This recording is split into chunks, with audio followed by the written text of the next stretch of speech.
single dad walked into the wrong office. The billionaire CEO who avoided love for 12 years froze. The boardroom at Whitmore Global felt colder than usual that Thursday morning, not because of the temperature, but because of the tension that clung to the air like frost on glass. 12 high-level executives sat rigid around the gleaming oak table, their eyes flicking between the quarterly losses projected on the screen and the woman at the head of the table. Ava Whitmore, 35, CEO and heir to the Whitmore legacy, sat upright with her arms crossed. Her posture was immaculate. Her expression was unreadable. No one dared interrupt her silence. 300, she finally said, her voice sharp and even. We cut 300 positions by the end of Q1. No exceptions. A muffled cough came from the CFO's side. A junior VP tried to raise his voice with a "but Ava" and quickly backed down under her glare. Outside, New York's winter pressed against the floor-to-ceiling windows, snow drifting down like ash. Inside, the only warmth came from the muted whir of the espresso machine behind the glass doors of the executive lounge. And then the door opened. Not the quiet, deliberate creak of someone with clearance. Not the knock of an assistant. This was a confused, hesitant push followed by the appearance of a man no one had seen before. He stood in the doorway in a worn navy jacket, jeans faded at the knees and boots dusted with salt from the sidewalk. His short brown hair was slightly tousled and a small scar just above his right eyebrow gave him a rugged, weathered look. Sorry," he said, looking around the table of suits. "I think I've got the wrong room." The silence snapped taut. The security officer, already rising from his seat near the back, stepped forward. "Sir, this is a restricted meeting." "Wait," Ava said. It was a single word, but it dropped like a stone in water. The man, Jack Carter, froze, startled by her voice. Ava didn't know why she'd said it. Her board looked at her baffled. Even Melissa, her longtime assistant, who rarely showed surprise, blinked. But Ava couldn't look away. She'd heard that voice before, somewhere beyond the walls of polished marble and corporate rank, somewhere far more chaotic. She studied him, his stance, his worn boots, the way his hand hovered near the door like he wasn't sure if he should retreat or explain. "Who are you here to see?" she asked evenly. Jack cleared his throat. "I had a 10:30 interview for a maintenance position. The security guard told me 12th floor left hallway. Guess I turned the wrong way." The room stayed silent. Jack stepped back toward the door. "Stay," Ava said again. Even she was startled by how firmly it came out. Jack hesitated. "I really didn't mean to interrupt. I said stay." Ava stood. The board members exchanged glances.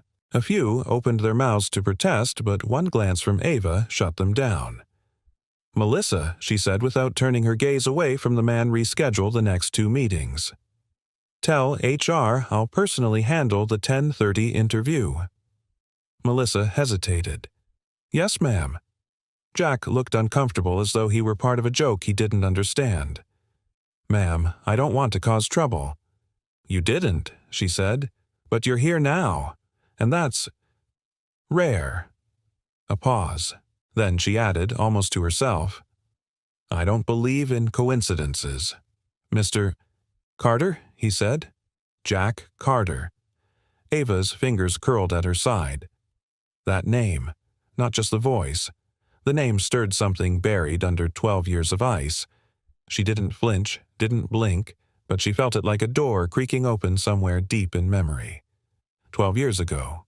Rain, screaming metal. Her body pinned inside a burning car, and a man's arms lifting her out, rough hands, the smell of smoke and iron, and a calm, steady voice that whispered, "You're okay now. I've got you." She'd never seen his face, only heard his voice. She hadn't heard it again until now. "Mr. Carter," she said, her tone softening just a touch. "Wait for me in the lounge across the hall. I'll be there in 10 minutes. Jack nodded slowly, still puzzled. "Sure." Thanks." He stepped out. The door clicked behind him. The room remained silent until the CFO broke the spell. Was that normal? Ava turned back to her chair. We'll discuss staffing cuts later. Meeting adjourned. They filtered out quickly, some curious, some muttering. Melissa stayed behind. That was unlike you, she said carefully. Ava didn't answer right away. She looked toward the window where the snow had thickened, covering the city like a second skin. Pull Jack Carter's file, she said finally, and any handwritten notes attached. Handwritten? Melissa echoed. There was a child's letter in the bundle. Her voice trembled just slightly. I want to see it again. Melissa hesitated. Of course. As the assistant stepped out, Ava sat back down, her heart thudding behind her composed exterior. Jack Carter. She whispered the name to herself like a riddle. Was it possible? Could the man who walked in by mistake be the one who once saved her life? Outside, the snow kept falling, and for the first time in 12 years, Ava Whitmore felt something shift inside her. Not fear. Not strategy, but a strange and unfamiliar flicker of something softer. Hope. The letter was folded 3 times, the paper soft and slightly creased at the corners. Ava sat alone in her private office, the noise of the city reduced to a distant hum behind double-paned glass. Outside, snow flurried past the windows like ghosts from a forgotten time. Inside, her world was quiet, but her mind was anything but. She had read the letter before. It had arrived 2 weeks ago, tucked inside a resume scrawled in ballpoint ink. Melissa had flagged it as unusual and placed it in the low-priority stack. At the time, Ava had barely skimmed it. Her days were a blur of mergers, personnel restructuring, and bleeding headlines about an industry in decline. But that night, something about the small envelope had drawn her in. Now, under the desk lamp's soft glow, she read it again. Dear CEO, my dad is applying for a job in your big white building. I hope you are nice. He's really good at fixing things and he makes pancakes every Sunday. My mom passed away when I was 4, but my dad never misses a bedtime hug. He doesn't smile much anymore, but I think a good job would help him. Please give him a chance. He won't say anything special about himself, but he's the best person I know.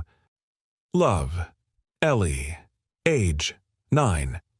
Ava's fingers traced the last line. She swallowed hard, blinking away something hot behind her eyes. It had been a long time since anything written had touched her, longer still since she'd allowed it to. Ellie. The girl's words rang with honesty, untouched by manipulation or exaggeration. It wasn't the letter of someone trying to make her father sound perfect. It was just real. And Jack Carter, his name still echoed in Ava's mind like a bell tolling in fog. The voice, the scar, that calm way he'd spoken in the boardroom like he didn't expect anything from anyone. Just like 12 years ago. She stood and walked to the sleek file cabinet across the room. Her hand hovered above the locked drawer at the bottom, one she hadn't opened in a decade. Her mother had once called it a drawer of weakness. But Ava had locked away more than weakness in there. She'd locked away the moment her life split into 2 before the accident and after. She inserted the key. Inside, stacked beneath medical reports and sealed photographs, was the old manila envelope she hadn't dared open in years. She pulled it out with slow reverence. Inside was a clipping from a fire department memo, anonymous civilian rescue at the scene of a car accident on Route 9, no badge number, only a first name given at the ER reception desk. Jack, no last name, no follow-up, no thank you. Just a life saved and a mystery left to rot in memory. Ava sank into the chair beside the cabinet, the folder on her lap. For 12 years, she had buried the image of the man who had carried her out of the burning wreck, wrapped her in his coat, and whispered, "You're going to be all right." She never saw his face clearly smoke, and blood had blurred the moment, but she had never forgotten the way he steadied her as the world collapsed. She had tried to find him. Quietly. But her mother, a powerhouse in politics at the time, had silenced the press, bribed the hospital, and smothered the story before it ever reached the public. No scandals, she had said. No debt to a stranger. You got out alive. That's enough. But it wasn't. It had never been enough. Ava had walked through the next decade building an empire, earning headlines and gaining power, but inside, she'd been hollow. She didn't know what it was she had lost in that fire. Just that something had burned away and never grown back. Until today. She looked at the photo clipped to Jack Carter's resume. His face wasn't remarkable. Not classically handsome, but it was warm, steady, the kind of man who'd fix things not for recognition but because they were broken and someone had to. And now, after all these years here, he was in the wrong room, on the wrong day, with the right voice. Melissa knocked softly and entered. She paused when she saw the old envelope open but said nothing. She knew better than to interrupt Ava's silence. "I pulled his file," Melissa said gently. "There's no mention of his past as a firefighter. But I checked. Jack Carter served 10 years. Honorable discharge. Left after an injury non-combat service related. Single father. No criminal record. Clean work history. Never sued anyone. Doesn't even own a credit card." Ava closed her eyes. That sounded like the man she remembered. And the daughter, she asked, voice softer now. Ellie. Public elementary school. Top of her class. Teachers say she brings extra food for kids who forget their lunch. One described her as pure sunlight in a too dark classroom. Ava smiled faintly. She didn't remember the last time a report had made her do that. "Would you like me to notify HR to fast-track him?" Melissa asked. Ava shook her head. "No, I want to handle it myself." Melissa hesitated. "Are you sure?" "Yes, Ava," said her voice firmer now. "And set a private interview with him. No cameras, no board members, just me and him." Melissa nodded and turned to leave. Ava sat still for a moment longer, holding the letter in one hand and Jack's resume in the other. She felt the cracks in her carefully constructed armor. She'd built walls to keep the world out, walls of logic, of control, of spotless suits and unreadable expressions. But this man, this wrong-door stranger with a tired smile and a daughter who wrote letters to strangers, he had found a way through. And deep inside, Ava felt something stirring that had been dormant far too long. Gratitude, wonder, and just maybe the first flicker of something she once believed she had lost forever. Trust. The hallway leading to their apartment smelled faintly of cinnamon and radiator heat, the scent of winter in a 100-year-old Brooklyn building. Jack Carter unlocked the door quietly, careful not to wake the neighbors. Ellie had fallen asleep against his arm on the train ride back. Now she stirred as he gently nudged the door open. "Hey, sleepyhead," he whispered. "We're home." Ellie blinked, then yawned and looked up at him, her brown eyes still foggy with dreams.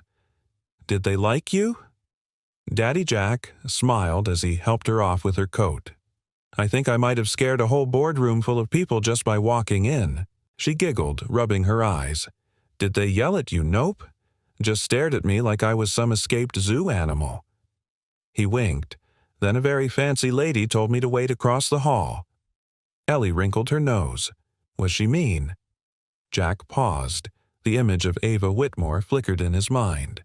Her eyes cool and sharp, but not cruel. Her voice had been calm, curious, even like she was trying to remember something about him she couldn't quite place. "No," he said finally. "Not mean. Just unexpected." They stepped inside their modest apartment, the warmth hugging them like an old blanket. The furniture was second-hand but clean, the walls decorated with Ellie's drawings, paper rainbows, stars, and an entire gallery of crooked hearts labeled me, plus Daddy, yes, team. Jack hung up his coat and headed to the tiny kitchenette to heat water for tea. Ellie flopped onto the couch, pulling her knees up to her chest. "Do you think they'll call you?" she asked. Jack exhaled slowly. He didn't want to lie to her. "I'm not sure, Elle." She looked down, twirling a strand of hair around her finger. "I wrote them a letter, you know." Jack turned to her, surprised. You did what I put it in your folder. I wrote it the night before. She gave him a sheepish smile. I just thought maybe they should know how awesome you are. He felt something twist in his chest, equal parts pride and heartbreak. Sweetheart, you didn't have to do that. I wanted to. She bit her lip. You always help everybody, Daddy, but no one helps you. Jack crouched in front of her, brushing her hair gently back. You help me, Elle? Every day. She wrapped her arms around his neck and hugged him tight. Jack held her, his eyes closing for a moment. There were so many nights he'd gone to bed worrying about the rent, the bills, her shoes getting too small, or the sound of her cough lingering too long. But then there were moments like this, simple, quiet, pure, and he remembered why he never gave up. He was about to say so when the kettle whistled. Later, after Ellie had gone to bed, Jack sat alone on the couch with a mug of tea in his hands and the city murmuring softly through the windows. He stared out at the snow-slicked street below, headlights sweeping past like brief pulses of light. The woman in the boardroom kept creeping back into his thoughts. There was something in the way she'd looked at him. Not judgment, not confusion, recognition. But that made no sense. They couldn't have met before. He'd remember someone like her, poised, powerful, intimidating in that way people become when they've been forced to survive without softness. And yet when her eyes had locked with his, there'd been a moment, like a match striking inside a snow globe.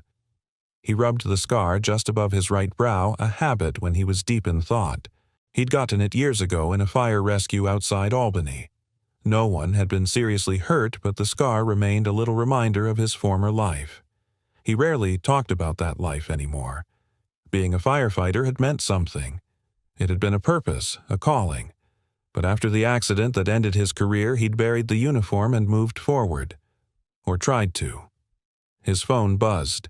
He picked it up expecting a spam text or maybe a weather alert. Instead, he saw from Melissa Tran Whitmore, Global Office of the CEO, Mr. Carter. Ava, Whitmore requests a private meeting with you tomorrow morning at 9:00 a.m. Please check in at the main desk. She would prefer not to go through HR. Thank you. Jack stared at the message, stunned.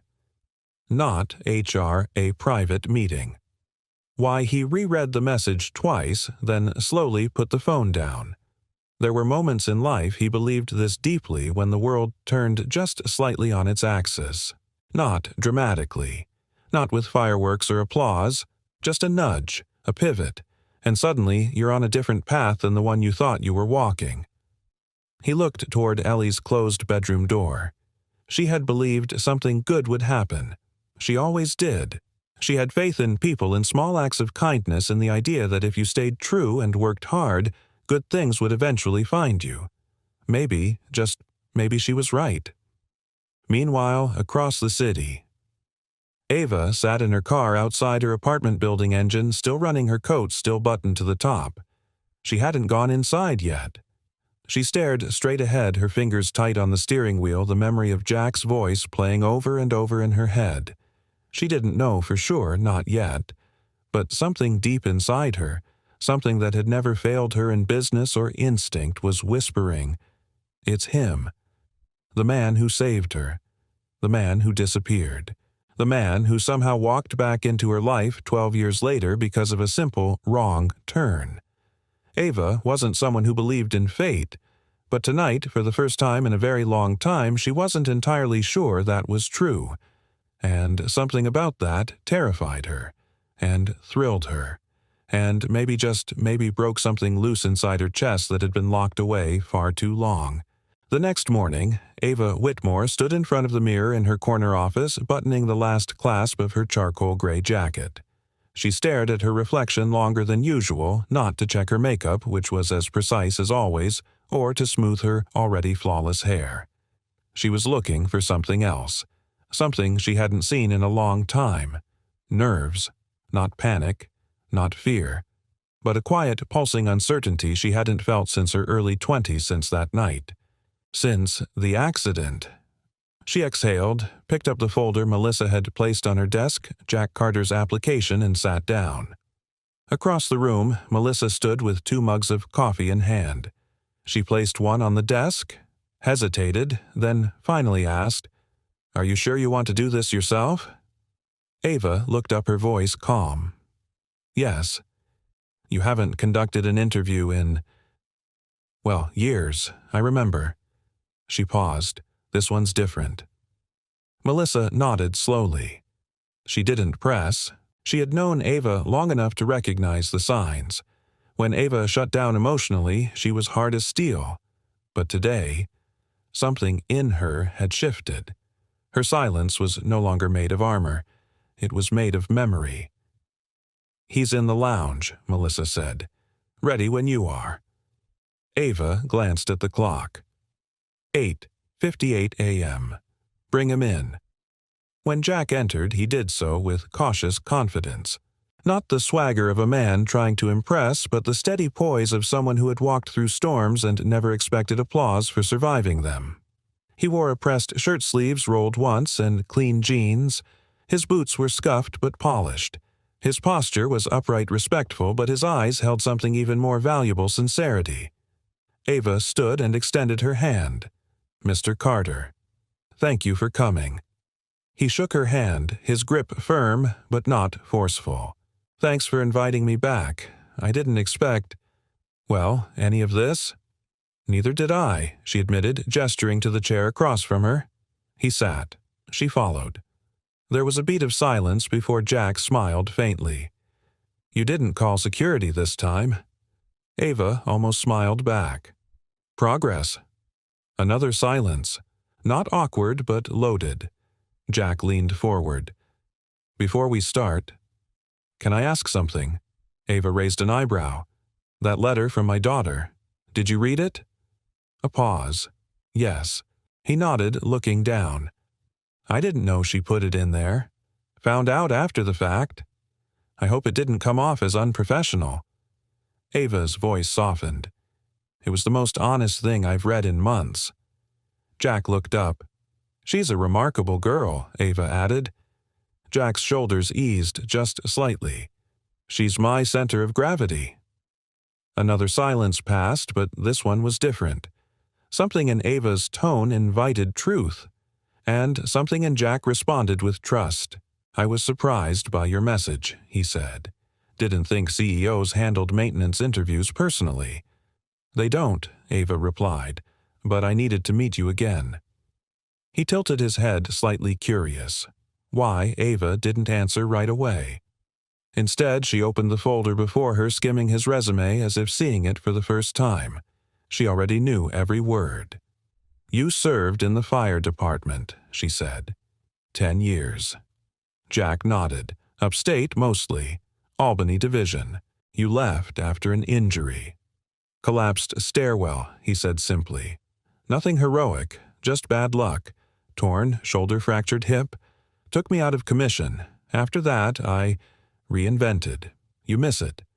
He didn't answer right away. "Every day," he said finally.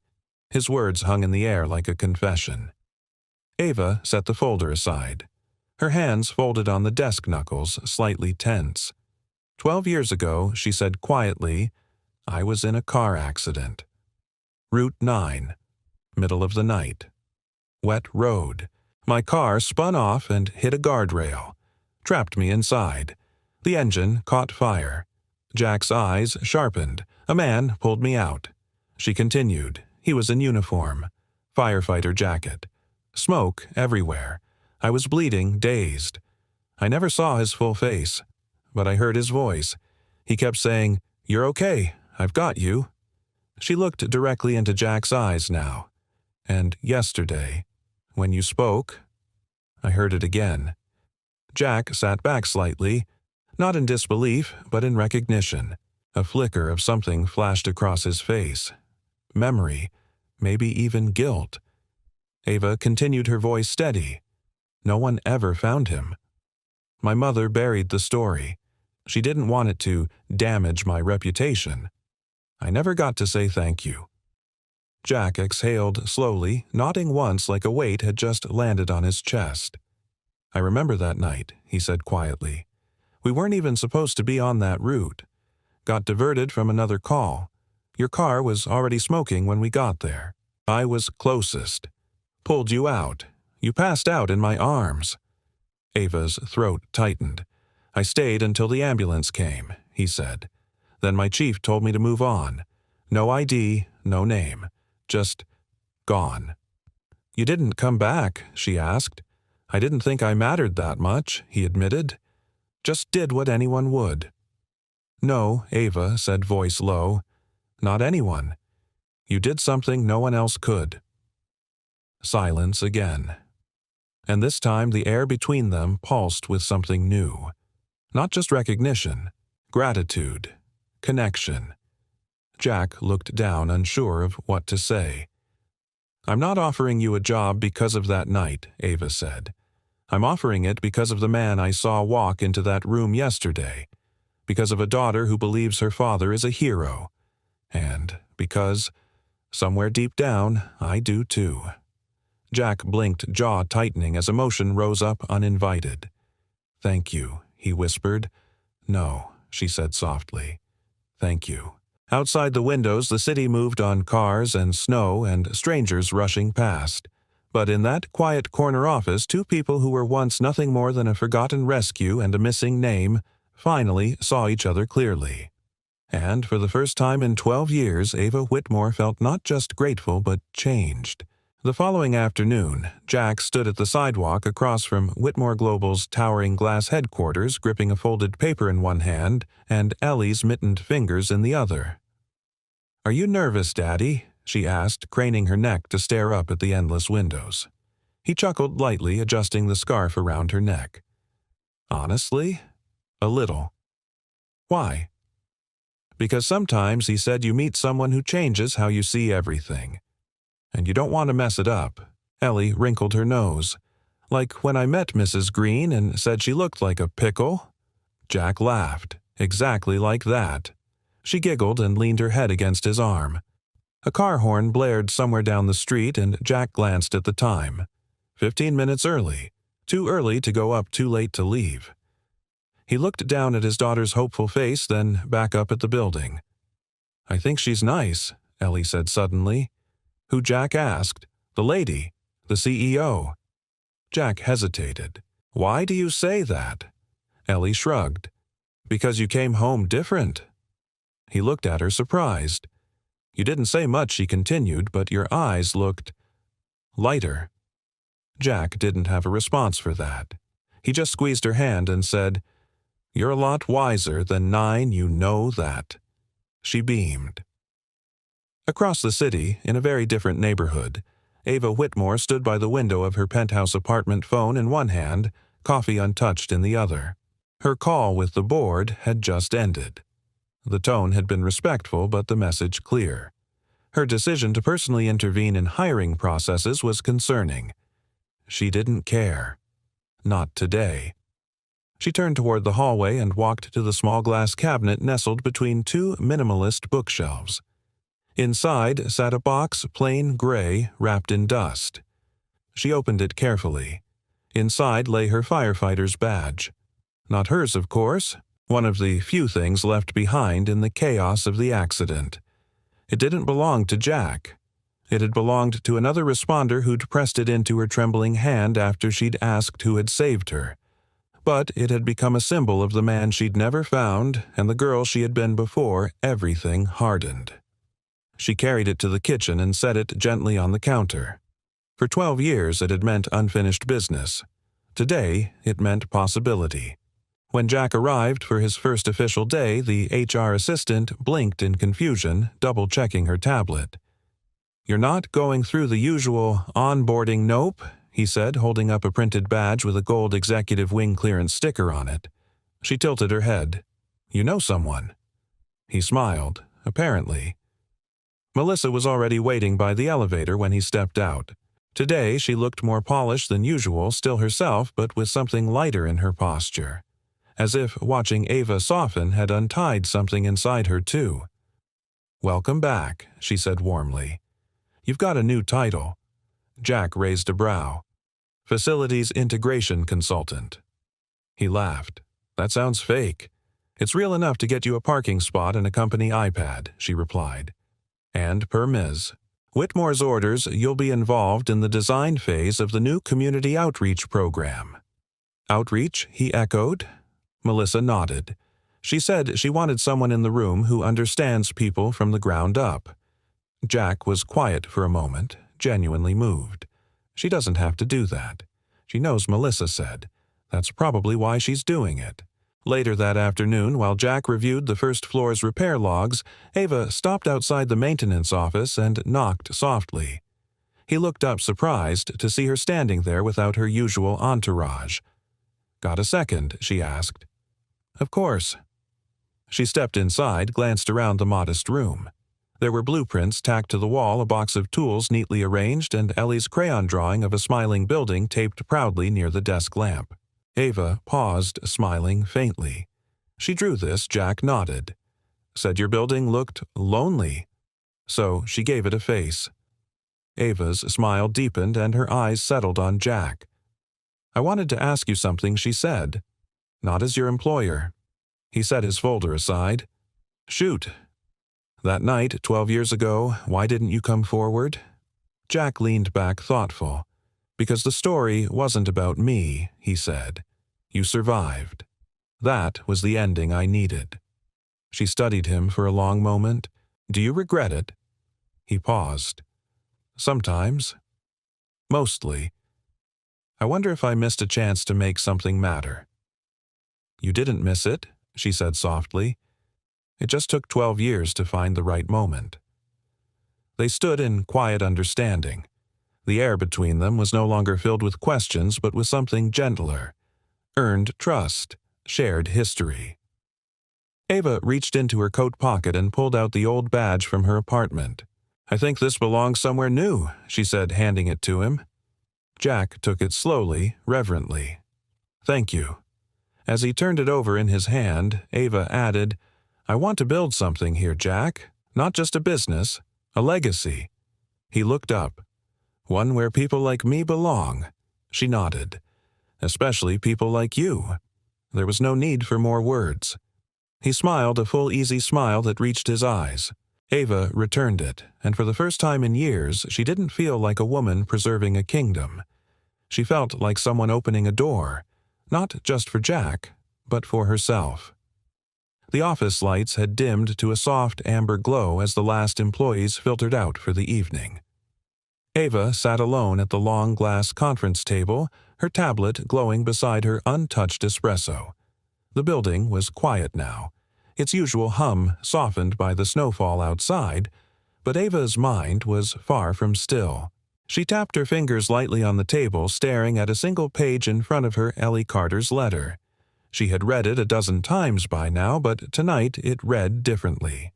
Not as an executive, not as someone trying to solve a riddle, but as a woman who had once been a girl desperate to believe that anyone might care without needing a reason. A soft knock on the glass door broke her reverie. It was Melissa. Ava glanced up expecting a report or reminder, but the look on Melissa's face made her pause. Calm, but focused. Thoughtful. "Got a minute?" Melissa asked, stepping inside without waiting. Ava nodded. Always. Melissa approached the table and slid a small envelope across to her. "You asked me to follow up on a few things. The night of the accident names on duty responders." Ava straightened. "You found something?" Melissa nodded. "Sort of. There's no official incident report tied directly to you, but I traced the emergency dispatch logs from Route 9 that night. There was a unit rerouted from a house fire 10 miles away. One of the responders was Jack Carter." Ava's breath caught. "I thought he said they weren't supposed to be there." They weren't, Melissa confirmed. But when another crew got delayed, his captain sent Jack's team to cover. Just a fluke. One of those 30-second decisions that change everything. Ava sat back absorbing that. Melissa hesitated. "There's more." She pulled out a small photo and placed it on the table. It was a blurry black-and-white image taken from an old fire department newsletter. Jack, much younger but still unmistakably Jack, stood with a team in front of a charred farmhouse. No smile, just quiet strength. He didn't lie, Ava murmured, but he never told me either. No, Melissa said gently. He didn't, and that says something. Ava nodded. Her mind was turning now, not in a corporate way, but in a personal one. Jack had carried her out of the wreckage of her car, saved her life, and then walked away as if none of it mattered. He hadn't tried to leverage it. He hadn't sought her out. He had left that night with the same quiet dignity he walked in with now, and somehow his daughter had inherited all of it. Ava looked again at Ellie's handwriting, the uneven scrawl, the accidental spelling mistake in pancakes, and something inside her ached. She remembered her own childhood. Her own letters, carefully composed, never sent to a mother too busy for stories, too consumed by campaigns to notice bedtime, was always silent. Ellie's letter was more than a child's plea for her father to get a job. It was a small act of faith. Faith that someone in power might listen. Ava suddenly stood, grabbing her coat. I need air. Melissa blinked. It's snowing sideways out there. Good, maybe it'll knock some sense into me. 10 blocks away, in a warm kitchen that smelled faintly of grilled cheese and laundry soap, Jack sat at the table while Ellie colored a rocket ship on the back of an old receipt. He watched her sipping tea, his mind full of things he couldn't quite explain. The meeting with Ava had left him both grounded and adrift. She had looked at him not like a charity case, not like a liability, but like someone seen. Really seen. He wasn't used to that. He reached for the badge she'd given him now, resting on a small tray beside his wallet, and turned it over in his hand again. You okay, Daddy? Ellie asked without looking up. Jack smiled. Yeah, just thinking. About Miss Ava. He chuckled. Maybe. I like her, Ellie said, switching crayons. She's not loud, and she listens like you do. Jack tilted his head. How would you know that I just do? He reached over and ruffled her hair. You're a good judge of character. I'm also a good secret writer, she said proudly, reaching into her backpack. I wrote her a second letter. Jack's brow lifted. Ellie. It's short, she protested. Just to say thank you. You said we should always thank people who are kind, right? He softened. You're not wrong. Do you think I should send it? She asked. Jack paused. Tell you what, let's wait a day. If tomorrow still feels like a letter day, we'll send it together. Ellie nodded, satisfied. Deal. Then, as if on cue, there was a knock at the door. Jack frowned. Expecting anyone? Ellie shook her head. He stood and opened the door, and there she was. Ava. Snow dusted her coat and hair, her cheeks pink from the cold. She looked not polished, not pristine, but real, alive. Hi, she said, voice quiet. Jack stared, stunned. Everything okay? She held up the letter. I needed to know where it came from, she said. Not the name, the heart behind it. Ellie peered around, her father eyes wide. Miss Ava smiled a little caught off guard. Hi, Ellie, you're really here. I am. Jack stepped aside. Come in, please. Ava hesitated only a moment, then entered. The warmth of the apartment hit her like a blanket, the scent of crayons, grilled cheese, safety. She looked around. This was the opposite of her world, and yet it felt more honest. She knelt beside Ellie. Your letter meant a lot to me. Ellie beamed. I meant every word. Ava glanced up at Jack. So did he. In that moment, Jack realized what she'd come for. Not closure, not gratitude, but truth. She had come to find what she had lost long ago, a reason to believe that kindness still mattered even in boardrooms, even after 12 years of silence. Especially then. The boardroom was bathed in sterile white light, a stark contrast to the warmth of the evening Jack had shared with Ava and Ellie just 2 nights prior. The long glass table gleamed beneath recessed lighting, and the windows framed a wintry skyline draped in silent snow. Ava sat at the head of the table, her posture as poised as ever, but something subtle had shifted. The guarded stiffness that used to define her was gone. In its place was a sense of resolve, not icy, but rooted, purposeful. The board members shuffled papers, cleared throats, and tapped on tablets. They were waiting for the next item on the agenda, a vote to approve the mass layoffs outlined in the third quarter restructuring plan. 300 jobs. Gone. The CFO cleared his throat. Ms. Whitmore, we're ready to proceed to the staffing cut proposal. Finance has projected a 14% cost savings if approved with long-term retention benefits for senior roles. Ava didn't look at her screen. She looked at the people in the room. All of them well-dressed, polished, professional, and disconnected.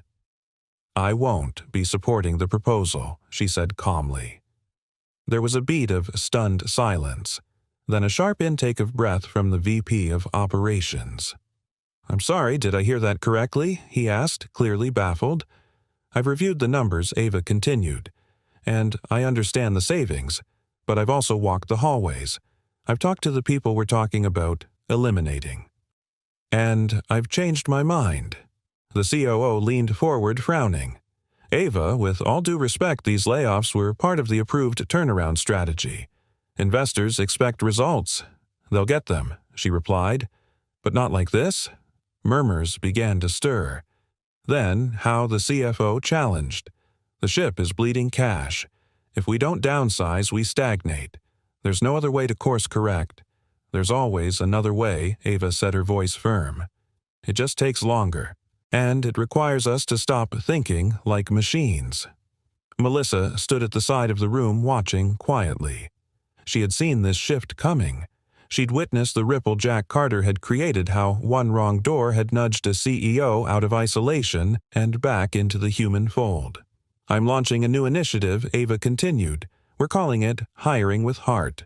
It focuses on integrating talent from unconventional backgrounds, veterans, single parents, late-life career changers into our infrastructure and innovation teams. Instead of eliminating 300 roles, we'll reassign 50, retrain 100, and open pathways for community reinvestment. The table exploded in a volley of concern and confusion. Rebrand at the cost of profit. This isn't sustainable. What precedent does that set? Ava let them finish. Then she stood slow and steady. 12 years ago, she said someone I didn't know saved my life. No press, no spotlight. He walked away with nothing, and I never even knew his name until this week. That silenced them. That man walked into this building by accident, she continued, voice tightening slightly. And in doing so, he reminded me what we lost when we started running this company like a system instead of a soul. She looked directly at the CFO. His name is Jack Carter. He now works here. And he's going to help lead this transition. Another murmur, this time tinged with something closer to curiosity than resistance. Let me be clear, she added. This isn't charity. This is correction. Correction for the culture we've created where only perfect resumes get a seat at the table. She paused. Then simply, we can do better. So, let's do better. The vote was close. Tighter than she'd hoped. But when the final count came in, the new plan passed 6-5. A small margin, but enough. That afternoon, Ava found Jack in the under-renovation workshop on the 5th floor, inspecting an outdated HVAC schematic. He looked up surprised. Didn't expect to see you down here, he said. I wanted to deliver the news in person. Jack set the plans aside. Bad or good? Good, she said, stepping closer. We're moving forward with Hiring with Heart. You're going to be part of the team building it. Jack blinked. Me? I thought I was just fixing old elevators and bad plumbing. You're also fixing something else, she said. Culture. Perspective. Me? He looked at her for a long moment, reading her tone. You sure you want to trust a guy who came through the wrong door? Ava smiled. That's exactly the guy I want to trust. He looked away, trying to hide the emotion rising behind his quiet smile. You know, this is probably the first job I've ever had where I feel like I'm showing up for more than a paycheck. Ava's voice softened. Ellie said something the other night. Jack turned. "She said, you don't smile much anymore," Ava said, but she also said maybe a good job would help. Jack chuckled under his breath. "That sounds like her." "She's right," Ava added. "You deserve to smile again." Their eyes locked not in tension but in recognition. "I've been building walls for a long time," Ava said quietly, "but I think I'm ready to build something else." Jack nodded, then extended his hand. "Let's build it together." She didn't hesitate. She took his hand firm and warm, and in that moment Ava realized this wasn't just about saving jobs. It was about restoring meaning, about proving that people weren't just lines on a spreadsheet, but lives that ripple outward in ways we can't always measure. And for the first time since her life had veered off course 12 years ago, Ava Whitmore felt exactly where she was meant to be. Not behind glass, not behind numbers, but here, in the heart of something real. It had been just over 2 weeks since the boardroom vote, just over 2 weeks since the moment Ava Whitmore chose to pivot her company away from cold numbers and toward something warmer, messier, and far more human. The Whitmore building felt different now, not because of new paint or policies, but because of the people. There was laughter in the halls again, conversations happening between departments that had never spoken. Jack's presence, quiet and steady, had become a kind of gravitational pull for those who once felt invisible. And Ava. She was changing too, bit by bit, without making a show of it. Her schedule still brimmed with investor calls and media strategy, but she'd started leaving work before sunset once a week. She walked instead of being driven. She smiled more, though never for cameras. She was becoming someone she hadn't been in a long, long time. Someone who remembered what it felt like to breathe without armor. Today was one of those days. The lobby was busier than usual, filled with people checking in for a charity event Whitmore Global was sponsoring at a local shelter. Jack had helped organize it. He wasn't the type to stand at the podium, but his fingerprints were on every corner: transport vans, heating units, extra blankets, even a new coat drive Ellie had started in her school. Ava waited near the entrance coat, folded over her arm, scanning the crowd. Then she saw him. Jack stood near the side exit talking to a delivery worker whose dolly had tipped over. He knelt down, helping collect the spilled boxes without hesitation, sleeves rolled back, hands moving with practiced ease. He was laughing. It stopped her cold. Not because it was unusual, but because it was real. It wasn't the kind of polite laugh people offered in elevators. It was the kind that came from inside, the kind that reminded you life still had sweetness even after everything. She didn't call out to him. She just watched quietly until he stood and caught her gaze. For a moment, time slowed. He crossed the room to her, brushing snowflakes from his shoulder. "Didn't expect to see you down here," he said. Ava raised an eyebrow. "You say that every time I show up somewhere that isn't a top floor." He smiled. "Well, it's still true. I came to check on the coat drive." "Ah," he said. "In that case, Ellie beat you to it. She's been sorting sizes and bullying teenagers into donating better jackets." Ava laughed. "That sounds like her." Jack's expression grew more serious, but not heavy. "You did good, Ava. You really did." She met his eyes. "We did. None of this would have happened if you hadn't walked into the wrong room." "I still say it wasn't wrong," he said quietly. "Just unexpected." They stood in silence for a moment before Ava nodded toward the back hallway. "Come with me. I want to show you something." She led him through the employees-only corridor, past the staff kitchen, and down a narrow stairwell. They reached a door Jack had passed 100 times but never entered.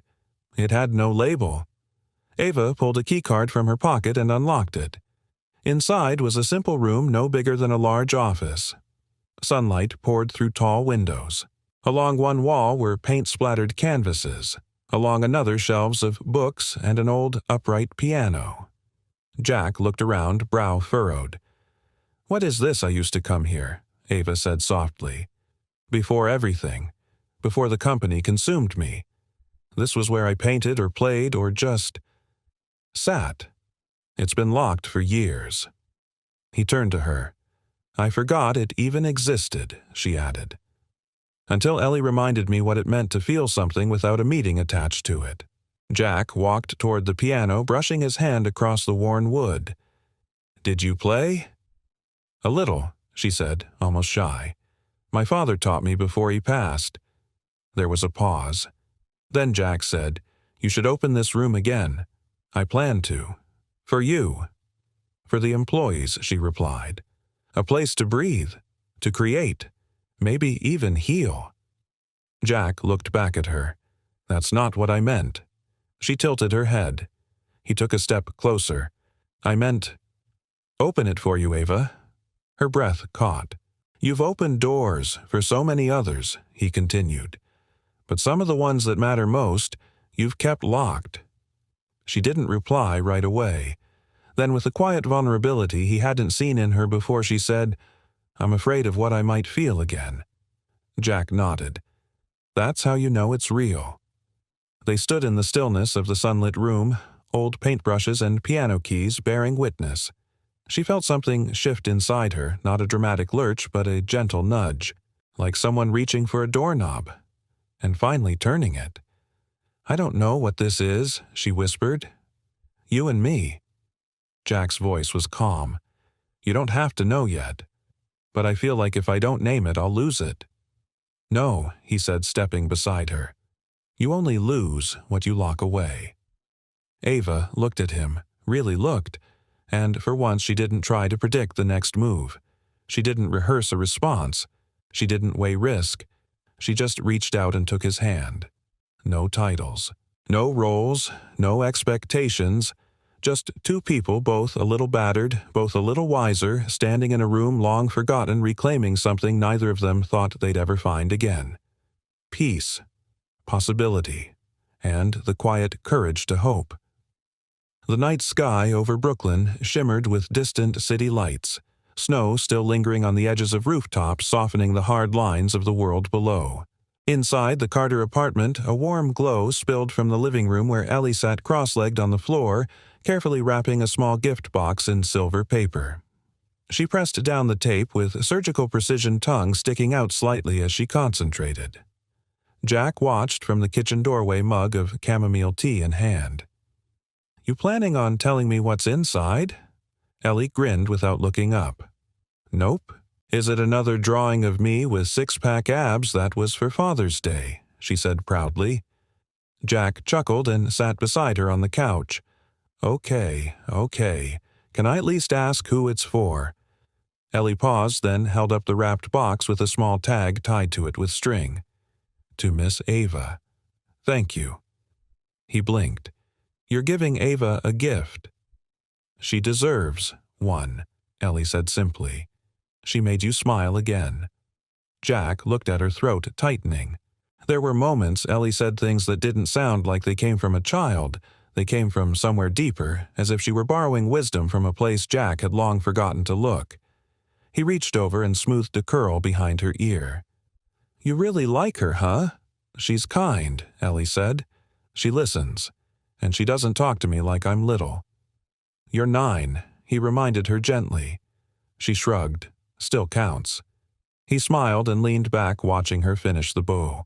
But a thought tugged at him, soft at first, then more persistent. Ava had thanked him. She had reopened a room she hadn't entered in over a decade. She had stood in front of a boardroom and changed the course of hundreds of lives because of a memory she'd held on to. But he had never truly thanked her. Not for the job, not for her trust, not for seeing the man behind the resume. Because what she had given him wasn't just employment. She had given him back purpose, and that kind of gift demanded something more than words. The next evening, Ava stayed later than usual at the office. The building was quiet, most employees gone home, the lights on the executive floor dimmed to their evening setting. She stood in front of the piano in the newly reopened room of stillness, as some had begun calling it. It had already become a space employees used reading, sketching, playing notes between meetings. The energy was different in this room. Gentle. Permission-giving. She sat on the piano bench and rested her hands on the keys, not playing, just feeling the smoothness beneath her fingers. Then she heard a soft knock. Jack stood at the doorway, Ellie by his side, bundled in her purple jacket and snow boots. "Hope we're not interrupting," Jack said. "Never," Ava replied, rising to greet them. Ellie stepped forward, first holding out the silver-wrapped box. "This is for you." Ava smiled and knelt to Ellie's level, taking the gift with care. "May I open it now?" Ellie nodded eagerly. Inside was a small, simple snow globe. Inside the glass dome stood a little girl and her father holding hands under a pine tree with tiny flecks of silver snow swirling around them. On the base was a hand-lettered note. For the day, everything started again. Ava blinked hard and looked at Jack. He spoke before she could. That was her idea. "But it's from both of us." "I don't know what to say," Ava whispered. "You don't have to say anything," Jack said. "But I do." He stepped forward, his tone quieter now, more vulnerable. "I never thanked you properly for giving me a place here, for letting Ellie be seen, for remembering that night not as a footnote but as something sacred." Ava's eyes softened. Jack continued. "But more than that, thank you for letting me be part of something that matters. I didn't realize how much I missed belonging. You gave me that. Not as a favor, as a choice." She took in his words like someone listening to a lullaby for the first time in years. "I didn't just choose you," she said gently. "I remembered you. And I'm starting to believe there's a reason I never forgot." They stood close now, close enough to feel the warmth in each other's breath, the quiet current passing between two people who had tiptoed through trauma and somehow found each other on the other side. Ellie stepped back and whispered, "I think I'll go wait in the hallway." They both laughed, and Ava gently touched her shoulder. "Take your time." When the girl disappeared beyond the doorway, Jack turned back to Ava. "I was going to disappear again," he admitted. "Just take the job, do my work, stay out of your way." "You still could," she said. "I don't want to," he replied. "Not anymore." Ava looked at him, heartful, afraid to speak the next words, but knowing they had to be said. "I've spent 12 years building something everyone told me was impressive, but none of them ever asked if it made me happy." Jack didn't flinch. "Does it?" "It does now," she whispered. He reached out, brushing his fingers gently against hers. "Good." The silence that followed wasn't heavy. It was full alive with the kind of stillness that only comes when two people recognize something sacred between them. A beginning, not a fairy tale, not a rescue, not a miracle. Just two hands finally reaching across the divide life had built and choosing to hold on. Not because they had to, but because it was time. The morning after the gift, a soft blanket of snow had fallen overnight, the kind that coated everything in gentle white but melted by noon. The city awoke quietly as though holding its breath before spring's arrival. It was a Sunday, quiet, slow, reflective, and the Whitmore building was empty, save for two people. Jack stood at the top of the rooftop garden, newly reopened but still raw in its winter bloom. The skyline spread before him, softened by the final curtain of snow. Behind him, footsteps echoed gently on the rooftop gravel. Ava. She'd sent a message asking to meet him here early before the day had a chance to fill with responsibility. He turned as she approached, dressed not in a business coat or heels, but in jeans and a sweater under a heavy parka, her hair pulled back, her face unguarded. "Still think rooftops are for movie endings," Jack teased lightly. Ava smiled. "Then maybe we're getting close." They stood together at the railing, watching as the city shook the snow from its shoulders below. "I used to come up here when I couldn't breathe," she said after a moment. "Before the accident. Before I became someone who measured success by silence and spreadsheets." Jack didn't respond right away. He let her speak because that's what she needed. Space, time, truth without judgment. "I spent so many years thinking control was safety," she continued. "That if I planned every move, nothing would ever catch me off guard again. But nothing prepared me for a little girl's letter, or a father who walked into the wrong room and somehow reminded me who I used to be." Jack turned to her. "You weren't lost, Ava. You just got quiet for a while." She looked at him, something trembling behind her eyes. "Do you ever wish you could go back? Do anything differently?" Jack thought about it. Really thought. "I wish Ellie had known her mother longer," he said honestly. "I wish the fire hadn't taken that part of her story. I wish I hadn't disappeared after the rescue. But as for everything else? No, not if it led me here." Ava's eyes shone, but she didn't let the tears fall. "Not today. You told me once that you didn't think you mattered much," she said. Jack nodded. "Well," she said, stepping closer, "you do. To your daughter. To this company. To me." He swallowed hard, the weight of her words sinking in. "I've never trusted easily," she admitted. "Especially not men. Not after watching my father burn himself out trying to prove he belonged in a world that was never going to accept his softness." Jack's brow furrowed slightly. "He was like you. He was kind," she said. "Too kind for the circles my mother forced him into. He used to sneak me up here and teach me constellations like the stars had stories only we could hear. Then one day, he stopped coming. Not because he didn't love me, but because he couldn't keep pretending he belonged in a life that never fed his spirit." Jack listened, understanding, flickering in his chest. "Every time I wanted to quit this place," Ava whispered, "I thought of him. And now, I think of you." The words settled between them, fragile and true. "I don't want to be the girl in the burning car anymore," she said, "or the woman who keeps a locked room and a locked heart. I want to live like I believe people like us can change things not by being louder, but by being better." Jack smiled, then offered her his hand, not in romance, not in ownership, but in recognition. "I'll walk beside you," he said, "wherever this goes." Ava took his hand, gripped it. "I'm not used to being led," she said quietly. "I'm not here to lead," Jack replied, "just to stay." They stood that way for a while, hands linked the city breathing around them. Downstairs, Ellie waited with Melissa in the now bustling lobby. She held a sketchbook in her lap, working on something with colored pencils. "What are you drawing?" Melissa asked. Ellie grinned. "A treehouse on top of a building." Melissa raised an eyebrow. "That's ambitious." Ellie shrugged. "Well, Daddy says the best things happen when you build from the top down." Melissa smiled, glancing toward the elevator. "You know, she said you've changed things around here." Ellie looked up, blinking. "Me?" "Your letter," Melissa said. "Your heart. Your dad. They reminded all of us what matters." Ellie smiled, shy but proud. "I just wanted him to smile again." "He's doing more than that now," Melissa said. "So are we." That night, Ava sat at the reopened piano room, Ellie beside her on the bench, their hands playing mismatched notes and laughing when they got it wrong. Jack leaned against the doorframe, watching.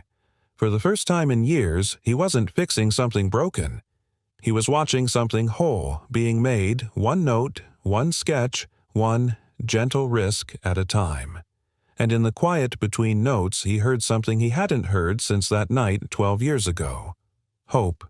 Not loud, not dramatic, just steady, like a heart relearning how to beat in rhythm with another. And in that stillness, Jack knew they hadn't reached the end of a story. They were finally beginning the right one. The early days of spring arrived gently, as if nature itself understood that some things needed a slower thaw. The last traces of snow had melted from the city's shoulders, leaving behind sidewalks freckled with petals and puddles reflecting soft blue skies. The Whitmore building, once a monument to cold ambition, now felt different. Its glass no longer mirrored indifference but invited the morning sun inside. Ava stood at the glass wall of her office, not reviewing market projections or shareholder reports, but watching. Down below in the plaza, Ellie was holding a clipboard almost as big as her directing volunteers for the Spring Forward Day, a new initiative born from hiring with heart. Jack stood nearby, rolling up sleeves as he helped install a row of garden beds along the sidewalk. He laughed at something Ellie said, shook his head, and then gently lifted a bag of soil that looked twice as heavy as she did. Ava smiled softly. "Miss Whitmore." She turned. Melissa stood at the doorway, tablet in hand, but expression warm, relaxed. "You're due in the community wing in 10 minutes, she said. "The new staff center ribbon cutting." Ava nodded. "Is Jack already down there?" He insisted on installing the last bench himself. Said something about it needing to feel solid when people sit in it and think about changing their lives. Ava chuckled under her breath. "That sounds like him." Melissa hesitated, then added, "I know this isn't exactly the company your mother envisioned when she handed it to you." Ava's gaze returned to the window. "No, it's not." She paused. "But I think it's finally the one my father would have believed in."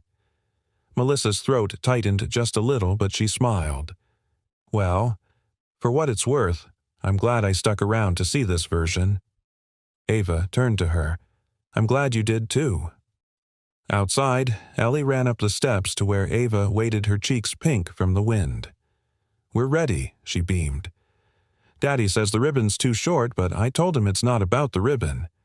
Ava knelt to her level. "What is it about, then?" Ellie grinned.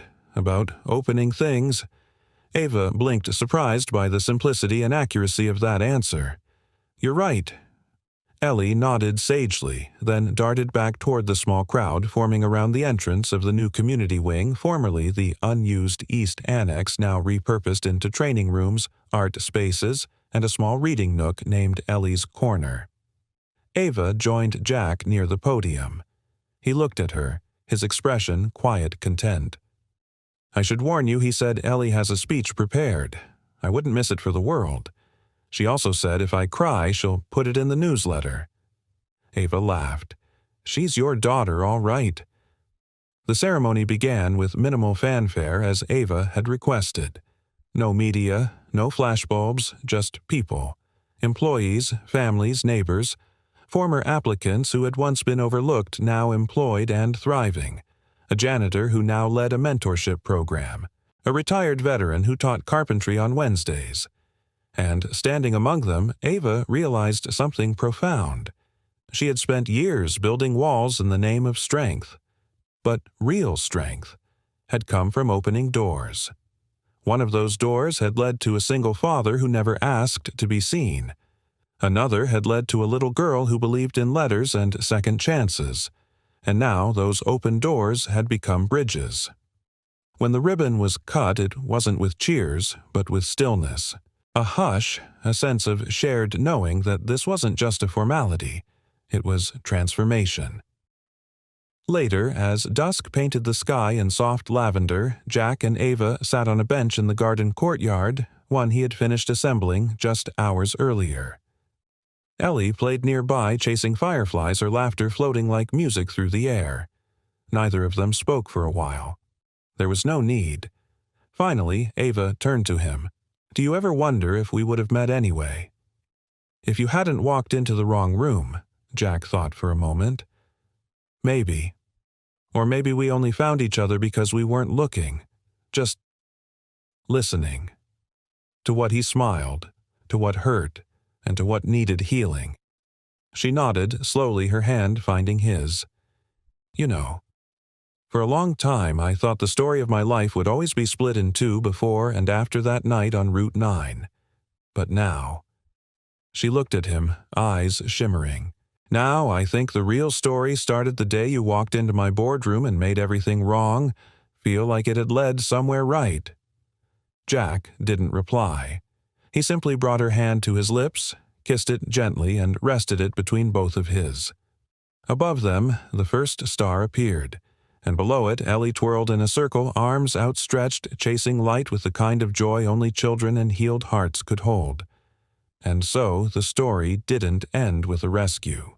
It didn't end with a job offer, or a romance, or even a neatly tied ribbon.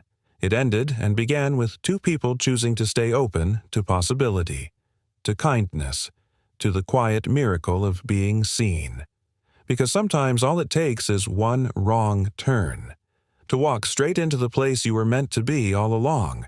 Single dad gave CPR to a collapsed jogger. She woke up and whispered, "I'm your new boss." The sky over Portland had just begun to pale, the morning still wrapped in a shroud of mist.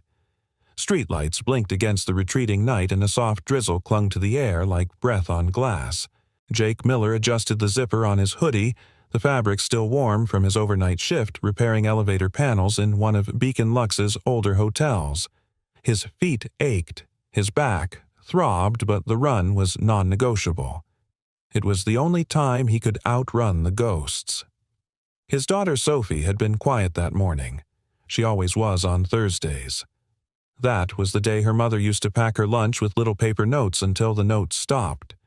Until the woman who wrote them collapsed in their living room 3 years ago, blue-lipped and silent while Jake fumbled with 911 and did nothing else.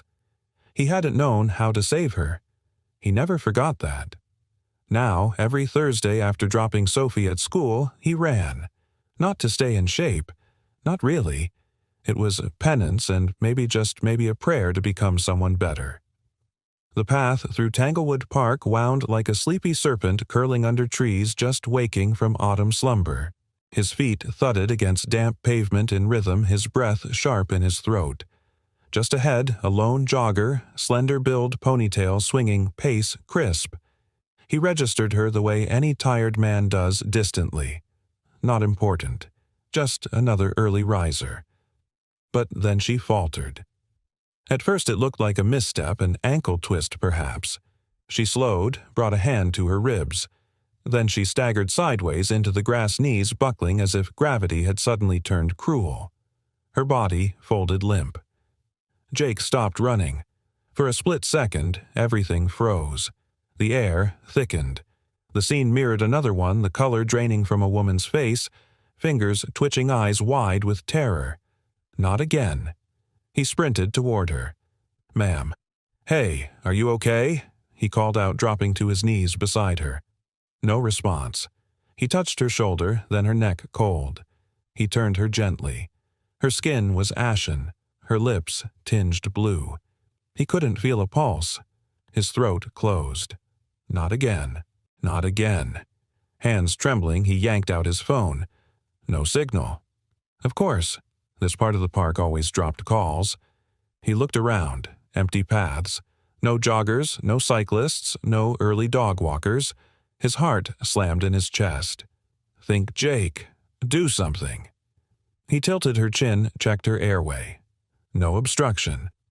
His brain called up the training videos he'd obsessed over after Marcy died. 30 compressions, 2 breaths. Repeat. Focus. He placed his hands on her chest and began the compressions.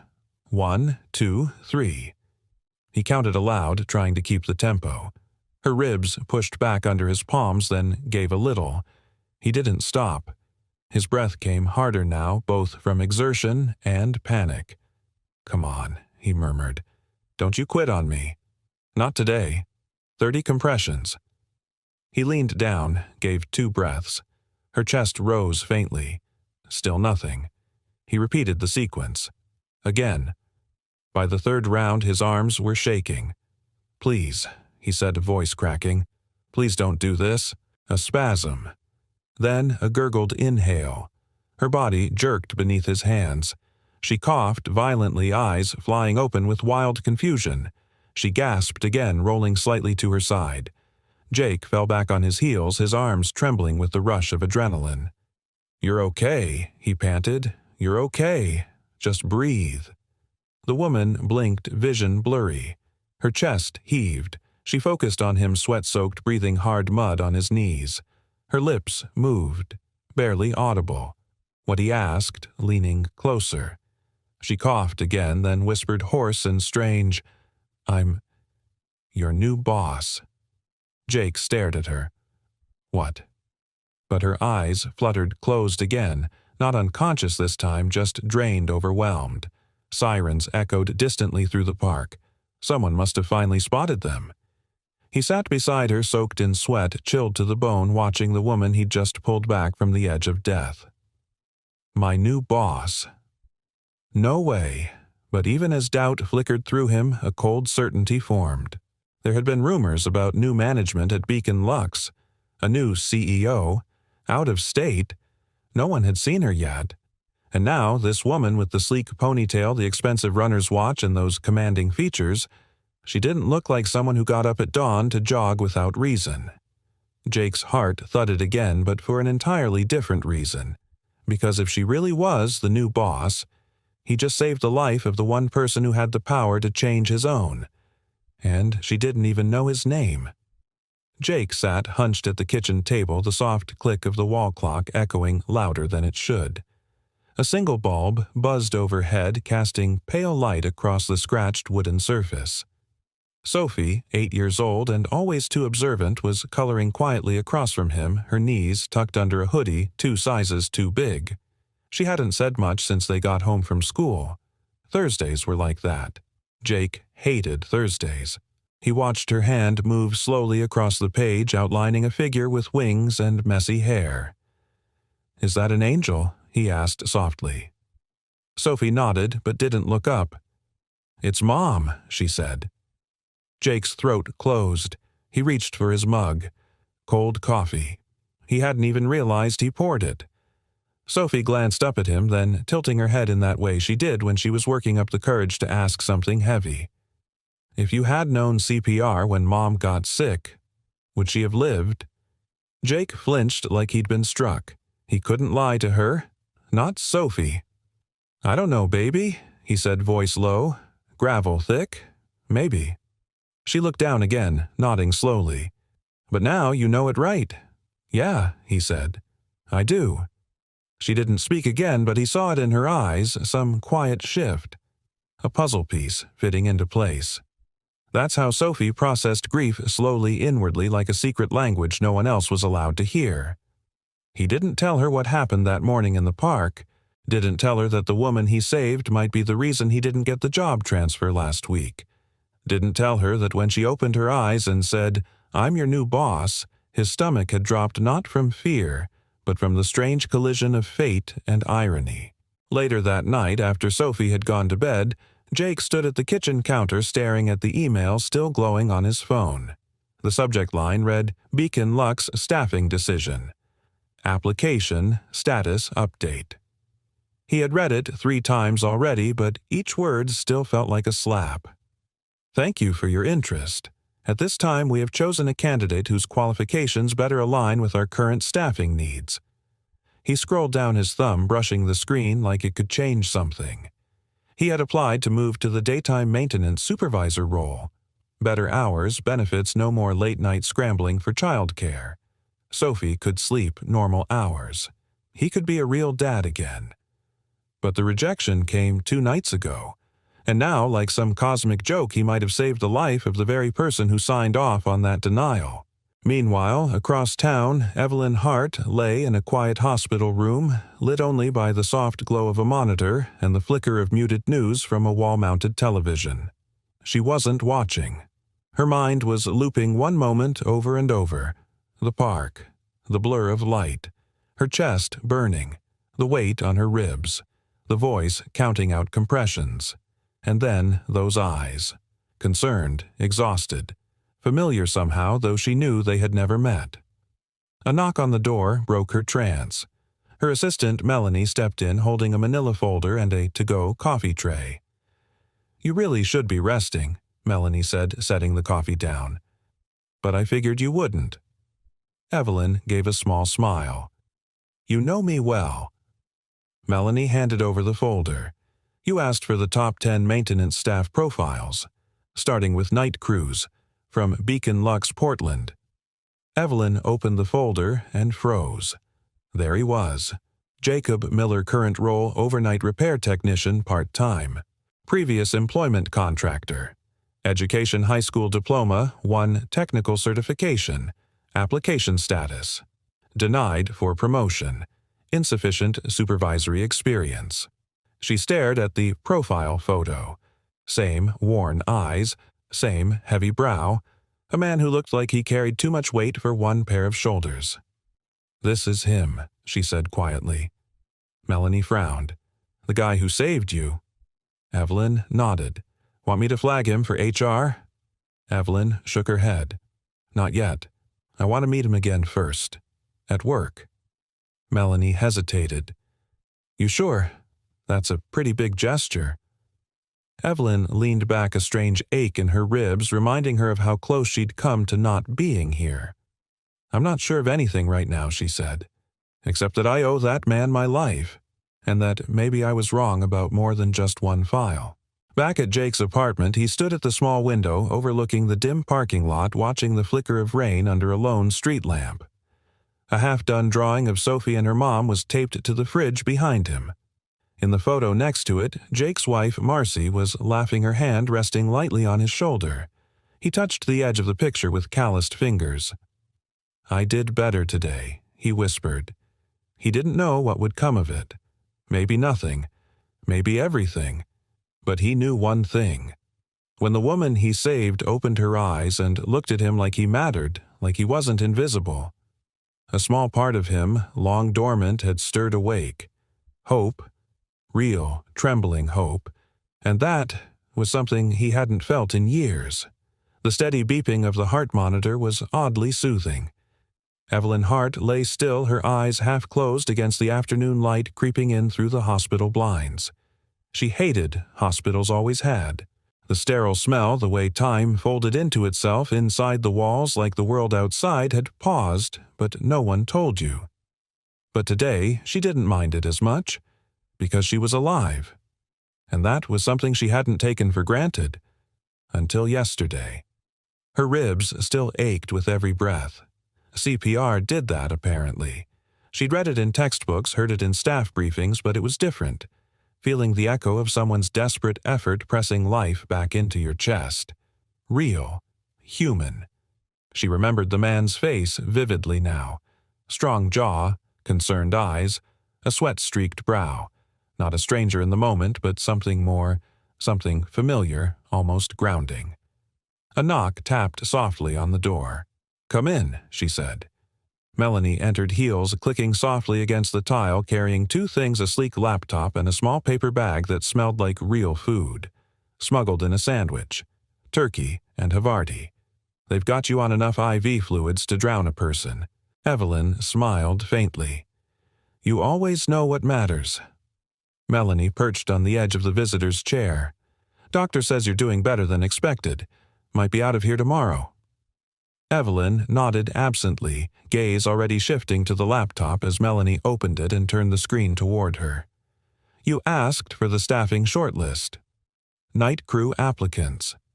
This is everyone who's applied for permanent daytime roles in the last 30 days. Evelyn clicked through the files, slowly scanning familiar formats, name, photo, position, status, rejection notes. Then she stopped. Jacob Miller. She didn't need to read the rest right away. One glance at the grainy badge photo and she knew. It was him, the man who'd knelt beside her, who'd saved her life. Her breath caught not from pain but from the collision of gratitude and disbelief. She read the file again, this time slowly.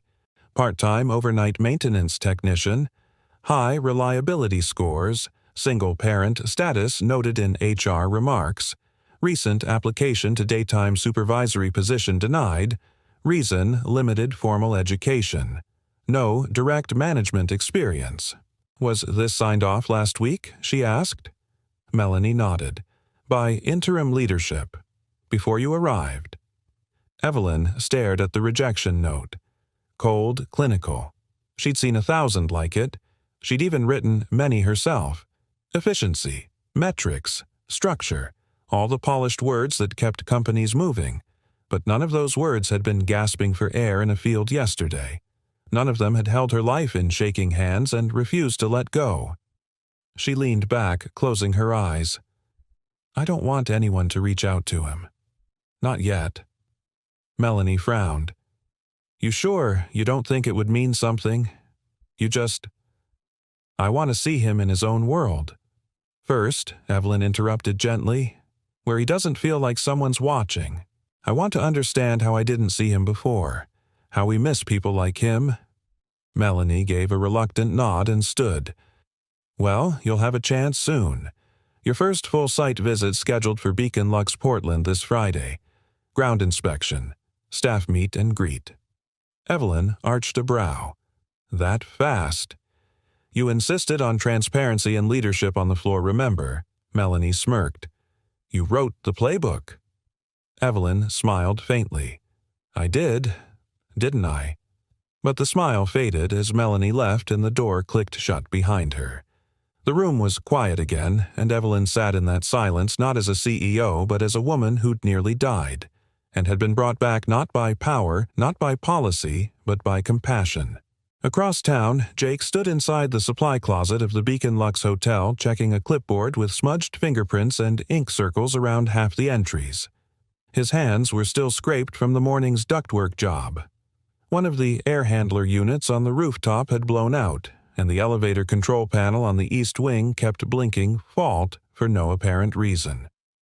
It was a standard Thursday, tired, thankless, necessary. He took a sip of cold coffee from a thermos that had seen better days, then headed toward the elevator shaft toolbox swinging from one hand. The hallway was pristine polished marble floors, minimalist art pieces, LED sconces humming gently. Everything about the hotel screamed intentional luxury, except maybe the maintenance guy with oil on his collar. Jake crouched by the panel, his mind drifting. I'm your new boss. The words had rung in his ears since the park. He hadn't told anyone.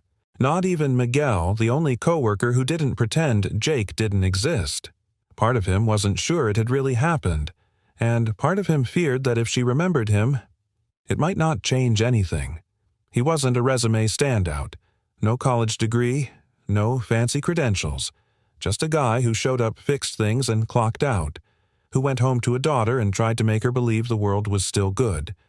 He'd applied for the daytime shift not because he wanted to climb, but because he needed to be present for Sophie. School pickups, homework help, a decent bedtime. He didn't want to chase prestige. He just wanted to be there when she needed him. But Beacon Lux didn't care about bedtime stories. Jake sighed, closing the panel and tightening the last screw. As he stood up, he didn't notice the elevator doors down the hall slide open, or the tall woman stepping out flanked by her assistant and two mid-level managers in suits. Evelyn Hart stopped mid-step when she saw him, her heart catching in her chest. He looked just like he had that morning, tired, focused, unaware of anyone watching. Only now the fluorescent hallway lights flickered off his shoulders like armor. Melanie whispered, "That's him." Right. Evelyn didn't answer. She didn't need to, because something had shifted inside her, something unspoken and profound. And for the first time in years she felt the sting of humility, the realization that sometimes the people who carry the most weight are the easiest to overlook. She stepped forward, but not to speak yet. She wanted to see him, really see him first. And when the moment was right, she'd make sure he knew. She remembered everything.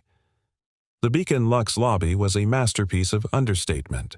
Clean lines, warm wood accents, and soft jazz floating through the air like invisible perfume.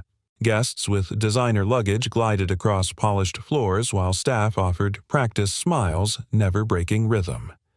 Jake didn't belong here. Not really. He stepped out of the service hallway with a mop handle in one hand and a wrench sticking from his back pocket, sweat clinging to his temples. The suit-clad guests didn't even glance his way. That was the job stay invisible fix things before anyone notices they're broken. "Hey, Miller," a voice called.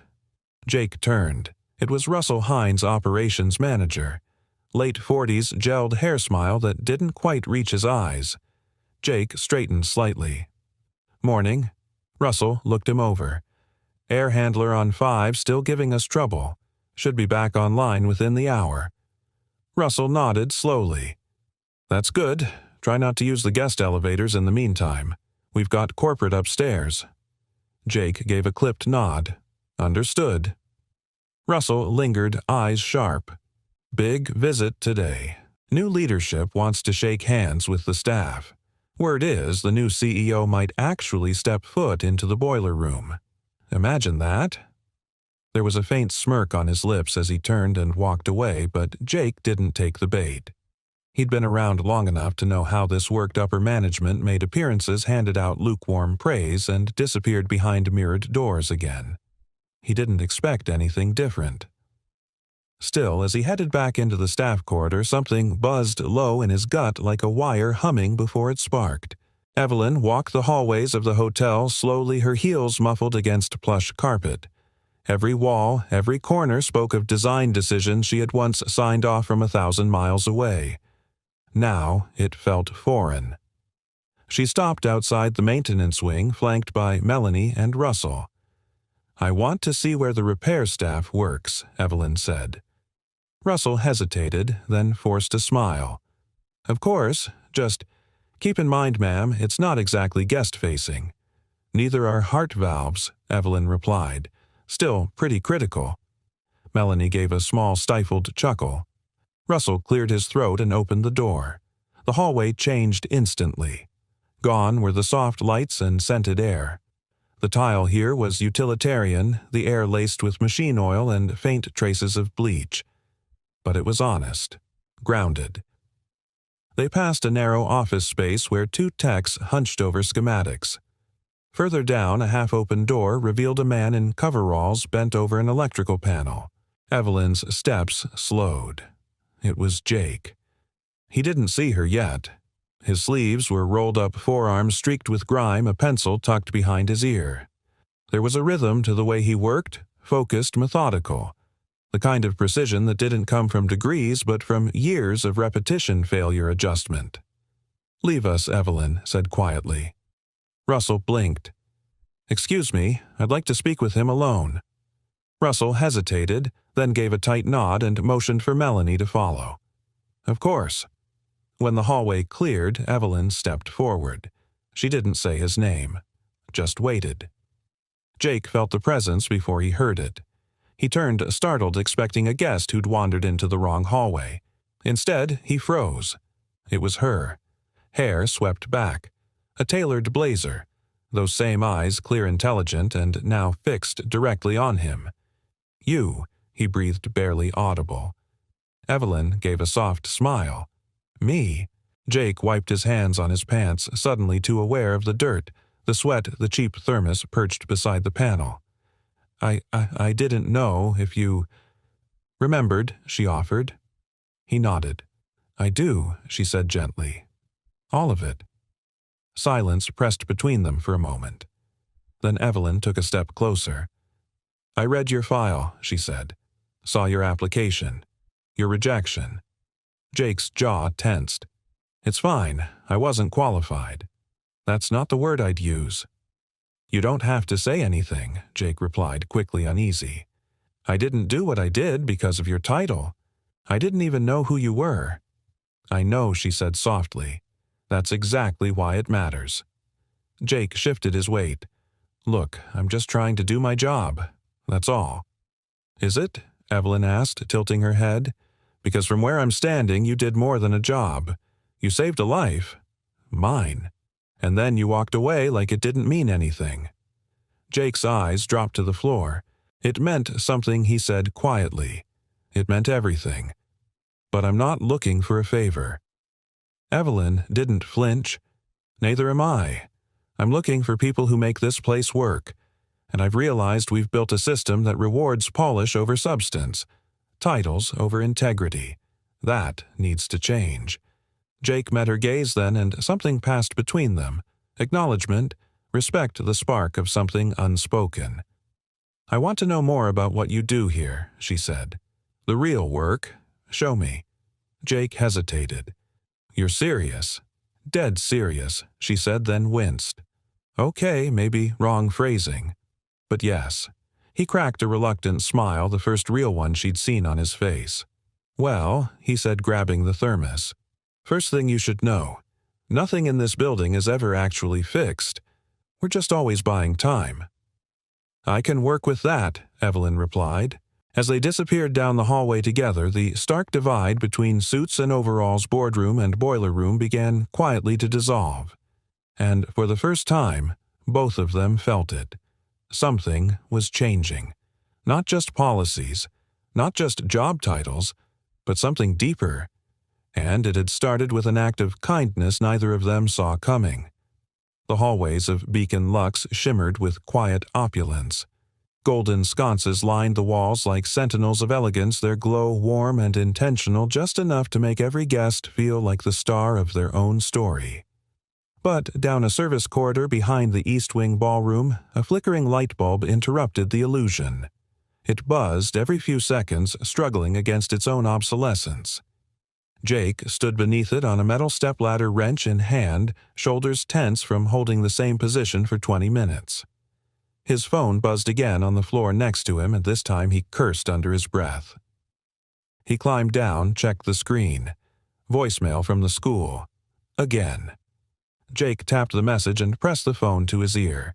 Sophie's principal, calm and professional as always, informed him that his daughter had been held past dismissal due to a substitute bus driver mix-up. She was safe and waiting in the main office. Jake glanced at his watch. Already an hour past school end.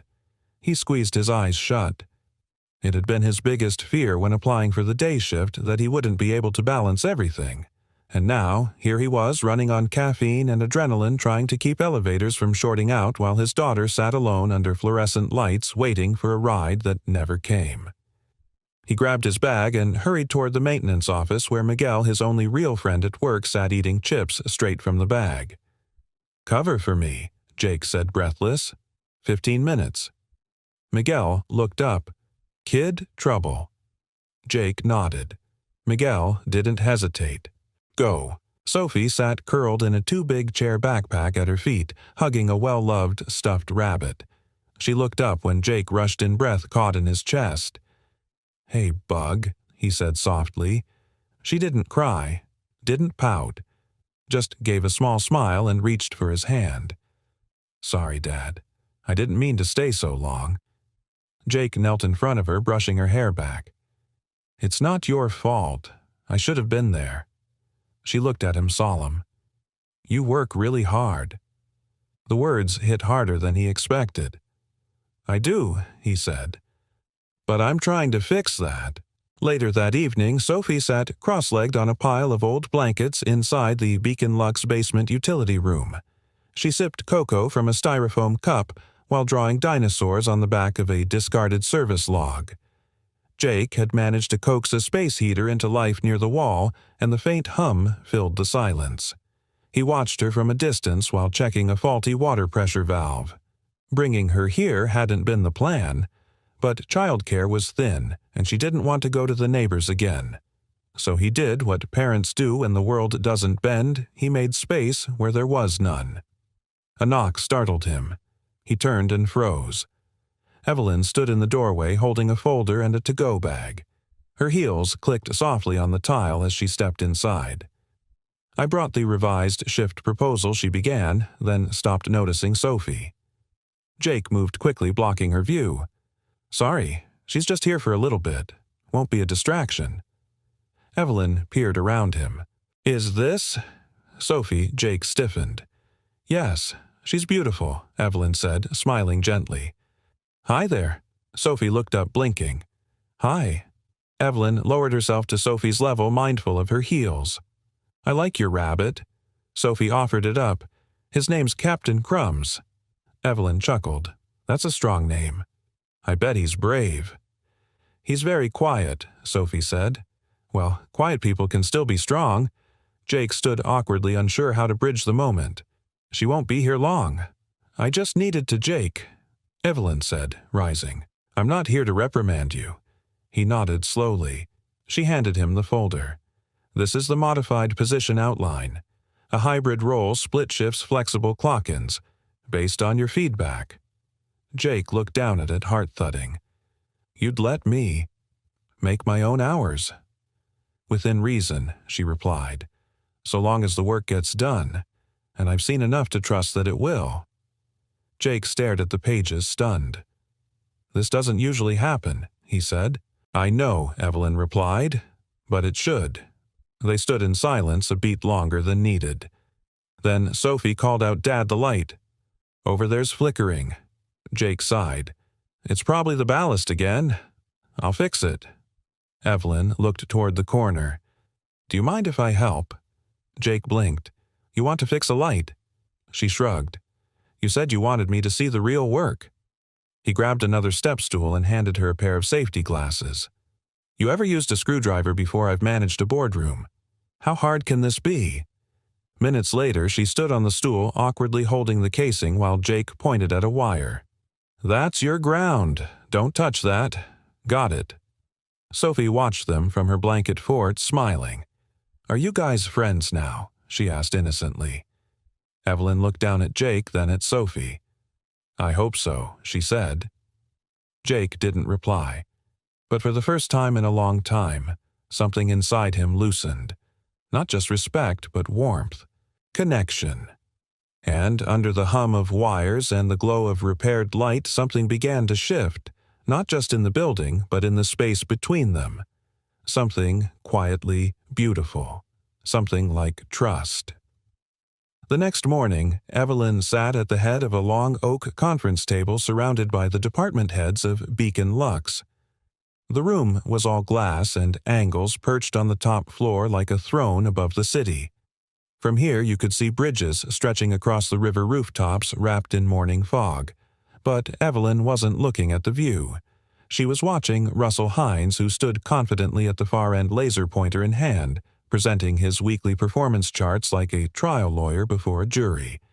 And as you can see, Russell said, clicking to the next slide, maintenance response time dropped by 8% this quarter. We're below benchmark for 3 of our 4 sites. That trend reflects the inconsistency we see when underqualified staff are promoted into roles they're not equipped to handle. Evelyn's eyes narrowed. She could feel where this was going. The tone. The implication. Russell clicked again.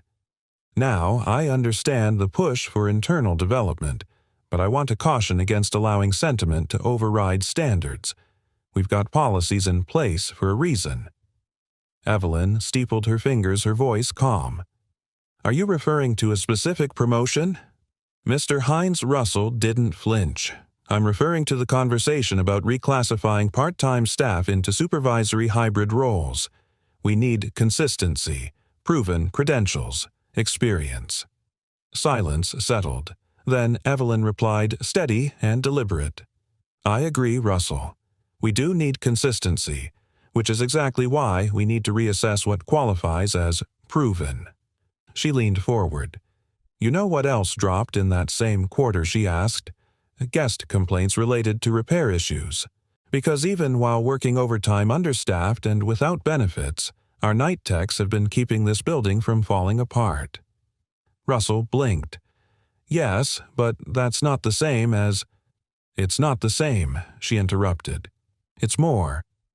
It's hands-on problem-solving, emotional regulation in high-stress conditions, and… She paused, voice tightening slightly, the presence of mind to respond to emergency medical situations when no one else does. A few heads turned. Melanie, seated quietly beside her, gave a slow, approving nod. Russell cleared his throat.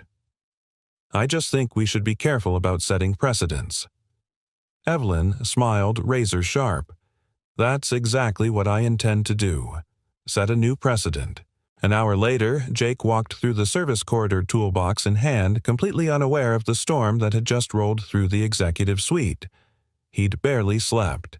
His mind had been reeling all night about Evelyn offering him flexibility, about Sophie being forced to spend her evenings in utility rooms, about how the woman he'd once saved was now choosing to show up, again and again, not just as a boss, but as something else. A knock startled him as he reached his station. It was Russell, clipboard clutched tightly. Got a job for you, Russell said, voice clipped. A pipe burst in the VIP suite. Jake frowned. Upstairs, you heard me. Russell held out the order. You'll be shadowed. Jake hesitated. Shadowed new policy. Russell said, not hiding his smirk. Evaluation rounds. Got to make sure our more unconventional hires are up to company standard. Jake took the form, jaw clenched. He wasn't stupid. This wasn't about evaluation. It was about intimidation. The VIP suite was quiet when Jake arrived, high ceiling, soft, ambient lighting, and imported tile that looked like it cost more than his truck. The leak was behind the guest bathroom wall. He got to work silently aware of the figure watching from the doorway. Evelyn. She hadn't announced herself, but he knew it was her. He didn't turn, just kept tightening the valve. "You always this quiet when you work?" she asked. Jake exhaled. "Only when someone's trying to decide if I'm worth the risk." There was a pause. Then, "You're not a risk to me, Jake. You're a reminder." He turned finally. Of what she stepped into the room. No clipboard, no pretense. That everything I was taught to value degrees suits polish, none of it brought me back when I collapsed in that park.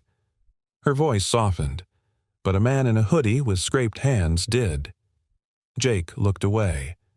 "I'm not some hero, Evelyn. I was scared out of my mind. I almost didn't even know what to do." "But you did," she said. "That's the point." He stared at her, then something unspoken passing between them again, fragile as thread. Not romance, not yet, but recognition. Two people from different worlds meeting on a bridge of shared imperfection. Evelyn stepped closer. "Tell me what you'd change," she said. Jake blinked. "What in this place? If you had the chance. Don't filter. Don't defer. Just say it." Jake hesitated, then shrugged. "I'd stop treating maintenance like background noise. Give people full-time status if they're showing up like it. Pay for certification classes. Get rid of the culture where the guys with tools feel like they have to disappear when executives walk in." Evelyn's eyes didn't leave his. Noted. And she meant it. That night, Evelyn returned to her hotel suite. She stood at the window staring down at the quiet hum of the city. She thought of her first year in business school, how she was taught to lead with numbers, never feelings. Yet, none of those metrics had saved her that morning in the park. A pair of rough hands had.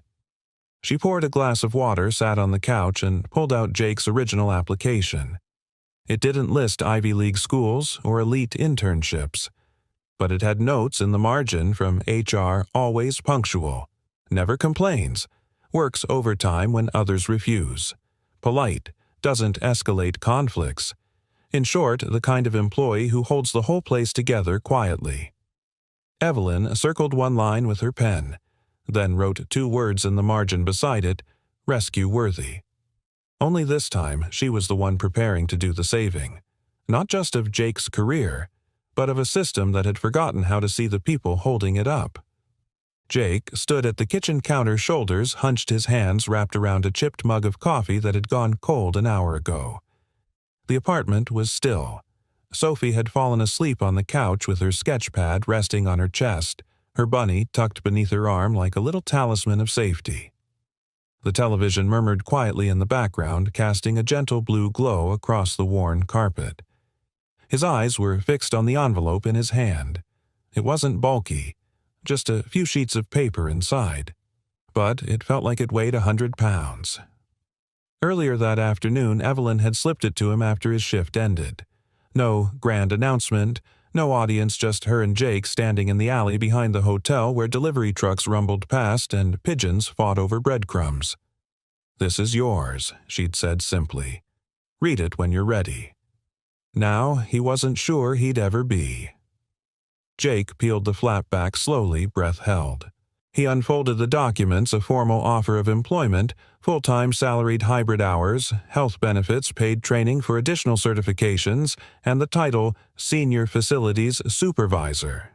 He blinked at the words. It didn't feel real, until he reached the end and saw her signature, Evelyn Hart, CEO, written in her sharp, deliberate hand. The mug slipped from his fingers and hit the sink with a thud. He rubbed his temples, overwhelmed by 1,000 tangled thoughts.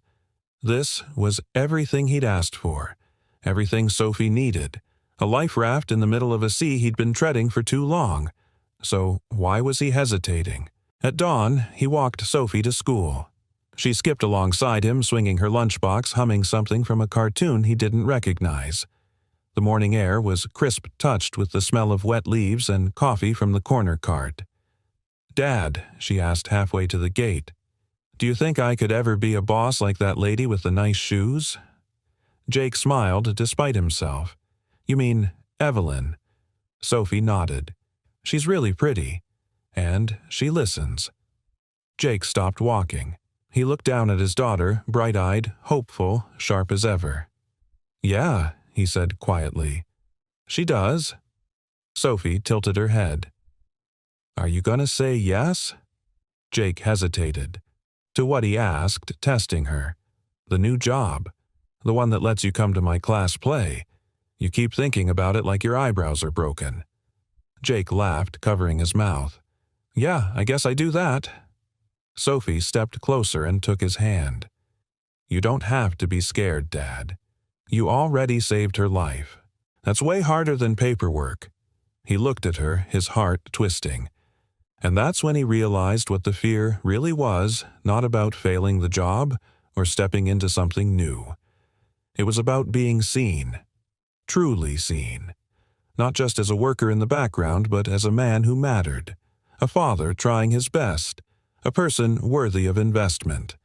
That kind of visibility was exhilarating and terrifying. Later that day, Jake returned to Beacon Luck's contract in hand throat tight. He passed the lobby with its marble and gold past the concierge, who finally nodded at him like he was more than just the maintenance guy, and headed toward the executive floor somewhere he'd never been, not once in all his years of working here. Evelyn's office was sleek modern. Glass walls, a low couch in the corner, a single-framed photo on her desk, her and a younger brother both in hiking boots grinning at the summit of some forgotten mountain. She stood when he entered. I read it, Jake said, holding the contract. She didn't speak. Just waited. He exhaled. I want to say yes. I do. But I need to ask you something. Of course. Why me? The question hung in the air. Evelyn crossed her arms, her voice soft but unwavering. Because you've been doing more than your job for a long time and no one bothered to notice. Because you think like a leader, but carry yourself like a servant. Because when everything went wrong, your instinct was to act, not to ask who was watching. She paused. And because Sophie deserves to see that people like her father are worth betting on. Jake swallowed hard. That's a good answer, he said, voice thick. Then let me ask you something, Evelyn said gently. Why are you still afraid? He looked down, flexing his fingers. Because if I mess this up, it's not just me who falls. Evelyn stepped forward, reaching for the contract. Then we build it so you don't have to carry the whole weight alone. Their eyes met. And in that moment, Jake realized that the offer she'd made wasn't just about a promotion or a paycheck. It was about trust.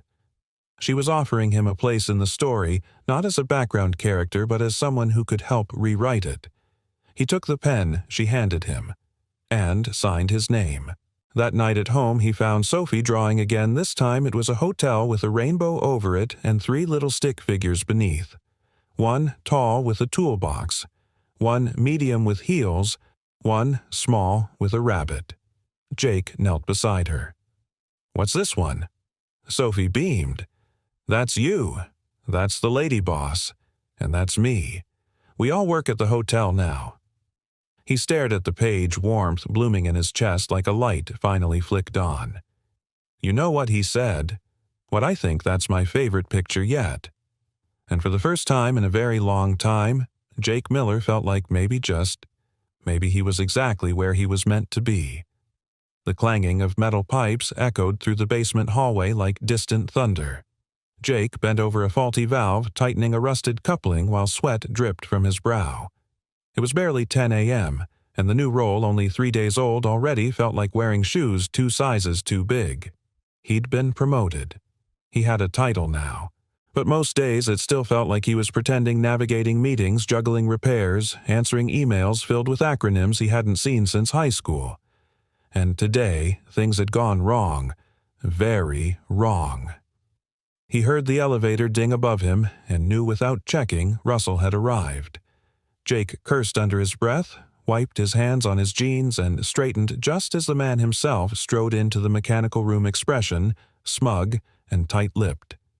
Senior Facilities Supervisor Russell greeted voice-dripping sarcasm. "Nice title. Shame about the blacked-out East Wing." Jake flinched. "I'm working on it." "Are you?" Russell gestured sharply behind him. "Because half of our VIP guests just filed service complaints. Lights flickering, room temperatures fluctuating. That's not minor." Jake tried to keep his voice level. "It's a cascade fault. The building's wiring is outdated. If you want the full solution, we need to replace the relay junctions, not just patch them." "Ah," Russell smirked. "So the solution is spending thousands of dollars and weeks of downtime. Sounds like someone's angling to make excuses instead of taking responsibility." Jake's jaw tightened. "I'm not making excuses. I've logged every work order, and I've stayed overtime every night this week." Russell stepped closer. "Let me tell you what I see: someone who got bumped up because the CEO got sentimental, and now the system's cracking, just like I warned." Jake's hands clenched at his sides. His chest burned not just from anger but from the weight of every invisible pressure pressing down on him. Sophie's school tuition, the car's failing transmission, the look in Evelyn's eyes when she handed him that contract. "I'm doing everything I can," Jake said through gritted teeth. "Maybe everything you can just isn't enough," Russell shot back. For a beat, silence pulsed between them. Then Jake turned, walked past him and out into the hallway. He needed air. Real air. Not fluorescent lights and recycled HVAC frustration. He passed the lobby without looking at anyone, stepped out into the alley behind the building, and braced his hands on his knees. His mind spiraled. Maybe Russell's right. Maybe I don't belong here. Maybe this job was meant for someone with a degree, a resume, a polished suit, and the right vocabulary. Then he remembered Sophie's words. "You already saved her life. That's way harder than paperwork." But in this moment, it didn't feel like enough. Back upstairs, Evelyn scrolled through her inbox when Melanie rushed in. "There's an issue," she said, serious. What kind of issue? Russell cornered Jake downstairs. Words spreading staff are talking. Apparently, Russell implied Jake's promotion was a favor. Morale's shaking. Evelyn stood, fury tightening behind her ribs. "Where's Jake now?" "He left the floor. No one's seen him for 20 minutes. Evelyn grabbed her coat. "Clear, my next 2 hours." She found him near the loading dock, sitting on an overturned bucket behind a stack of cleaning supplies. His shoulders were slumped, his eyes on the pavement. She didn't speak right away, just stepped into the quiet with him. Finally, he looked up. "Should have known better than to think I could carry this." "You're not supposed to carry it alone," she said. He let out a bitter chuckle. "That's easy to say from your chair." Evelyn sat beside him, ignoring the dust and cold. "You think I haven't been called names behind my back? That I didn't hear people whisper that I only got this job because my father was a real estate legend?" Jake turned to her, surprised. "My first month on the job," she continued, "one of my regional VPs introduced me at a meeting and said, 'This is our new CEO. Don't worry, she looks young, but she's got bite.'" Everyone laughed. I didn't. Jake's gaze dropped. "What did you do?" "I rewrote every policy they used to keep quiet employees buried. Then I promoted the night shift janitor to daytime floor supervisor after I saw him de-escalate a panicked guest better than 3 managers combined." Jake snorted. "That sounds familiar." Evelyn smiled. "Jake, you didn't get this job because I owed you. You got it because you earned it. And yes," Russell's pushing back, "he's scared." "Of what?" "Of the fact that someone like you who leads with integrity and action challenges everything people like him hide behind." Jake stared ahead, brow furrowed. Evelyn reached into her coat pocket, pulled out a folded piece of paper. "I had HR pull the maintenance logs." "Do you know how many issues you resolved last week?" He shrugged. 17. "Personally, including 3, no one else noticed." Jake blinked. "You didn't fail today. You exposed a weakness the system's been ignoring for years. And if you'll walk back in there with me, I'll make sure everyone knows that." He looked at her, something softening behind his eyes. "I don't want to fight. This isn't a fight," she said. "It's a shift." That afternoon, Evelyn called an all-staff meeting, something rarely done midweek.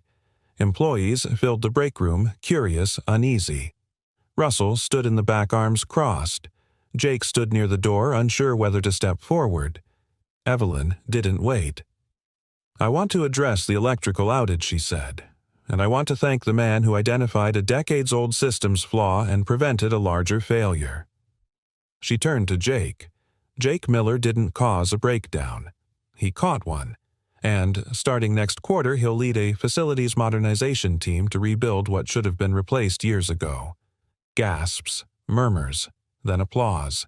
Jake flushed, stunned. Melanie beamed. Russell turned pale. Evelyn met Jake's eyes as the room applauded louder. And for the first time since that morning in the park, he didn't feel like a man who'd merely survived something. He felt like someone who had changed something. The apartment was quiet that night. Not tired quiet or end-of-day quiet, but the kind that lingers after something big happens. A stillness wrapped in reflection. Jake sat on the couch, his dress shirt unbuttoned at the collar, the top button left open like a small rebellion against everything he'd carried all day. Sophie lay curled beside him, her head on his shoulder, a bedtime story resting forgotten in her lap. Outside the window, rain tapped gently against the glass, the city humming its lullaby of passing cars and distant voices. "I heard you clapped today," Sophie said softly. Jake looked down, smiling. "You heard Mr. Miguel texted me. Said you saved the building." Jake chuckled. "That's a bit dramatic." Sophie tilted her head. "But you fixed something important. I pointed out something broken. That's all. That's kind of the same." He paused. It wasn't about the lights or the outage. It was about the silence, the quiet neglect that came from years of looking at problems and thinking, "That's just the way it is." Jake had always fixed what he could reach. But now, for the first time, he had the tools and the authority to fix what others had chosen to ignore. Sophie stirred beside him, then sat up, cross-legged, her face serious in the dim light. "Can I ask you something?" "Of course." She toyed with the edge of her sleeve. "Do you ever wish you hadn't helped that lady in the park?" The question caught him off guard. He blinked. "What I mean?" Sophie hesitated, struggling to shape the thought. "If you didn't help her, maybe none of this would have happened. You wouldn't be so busy now. You wouldn't be working late or getting in trouble with mean guys like Mr. Russell. You wouldn't be so tired." Jake stared at her, then gently reached out and tucked a strand of hair behind her ear. "Sophie," he said, "I've never not for 1 second regretted helping her." "But what if everything gets too hard?" she asked. "What if people don't like you being the boss? What if it all goes back to how it was before?" Jake thought for a long moment. Then he nodded slowly, speaking with the kind of quiet certainty only a father can manage. "If I hadn't helped her," he said, "I might have kept my head down forever. I might have told myself I didn't matter, that showing up was enough. But that moment, it reminded me that doing the right thing, even when no one's watching, still changes the world." Sophie looked at him with wide eyes. "Even if the world's really big?" He smiled. "Especially then." They sat like that for a while, her head resting on his chest again, his hand gently stroking her hair. The TV flickered in silence, a paused screensaver casting soft colors on the walls. Eventually she murmured, "I think she was meant to fall near you, Dad." He swallowed against the lump in his throat. "Maybe I was meant to be there for her."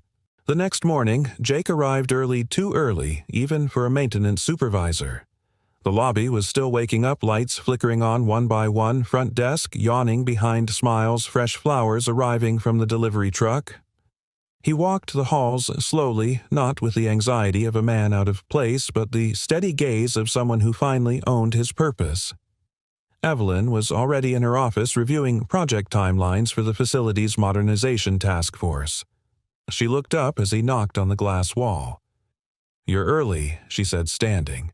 "Couldn't sleep." She gestured for him to come in. Jake sat pulling a folded paper from his jacket pocket. This is a blueprint I drew up last night. Just ideas for emergency protocols. Clearer signage in the stairwells, maybe some bilingual notices. I figured if we're going to do this right, we should start from the ground up. Evelyn studied the sketch. Hand-drawn, neat block letters, little notes in the margins. Thoughtful. Real. I like it, she said. It's human. Practical.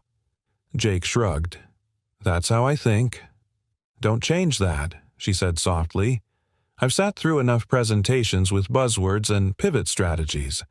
I'd rather work with someone who understands what it's like when a wire fails at midnight. Jake smiled faintly. Appreciate that. They were quiet for a moment. Then Evelyn leaned against her desk. I've been thinking about something she said. You helped me when I was vulnerable. Not because you wanted anything, but because it was right. He nodded slowly. Well, now it's my turn to help you do the same for others, she said. This modernization plan. It's not just wires and panels. It's dignity, and I want you to lead it. Jake blinked. You want me to form a team, train them, work with HR, build a new standard for how this place treats the people who keep it running. He stared at her heart, thudding. And if I mess up, he asked, voice raw. Evelyn smiled. Then we fix it, like everything else. That afternoon, Jake passed Russell in the hallway. The man looked away first. He didn't smirk, didn't speak. Jake didn't need him to. He had something better than approval. He had a daughter who believed in him, a boss who backed him, a job that reflected the man he'd become. And for the first time in years, he didn't feel like a janitor patching leaks in the dark. He felt like a builder, of systems, of second chances, of something that might finally last.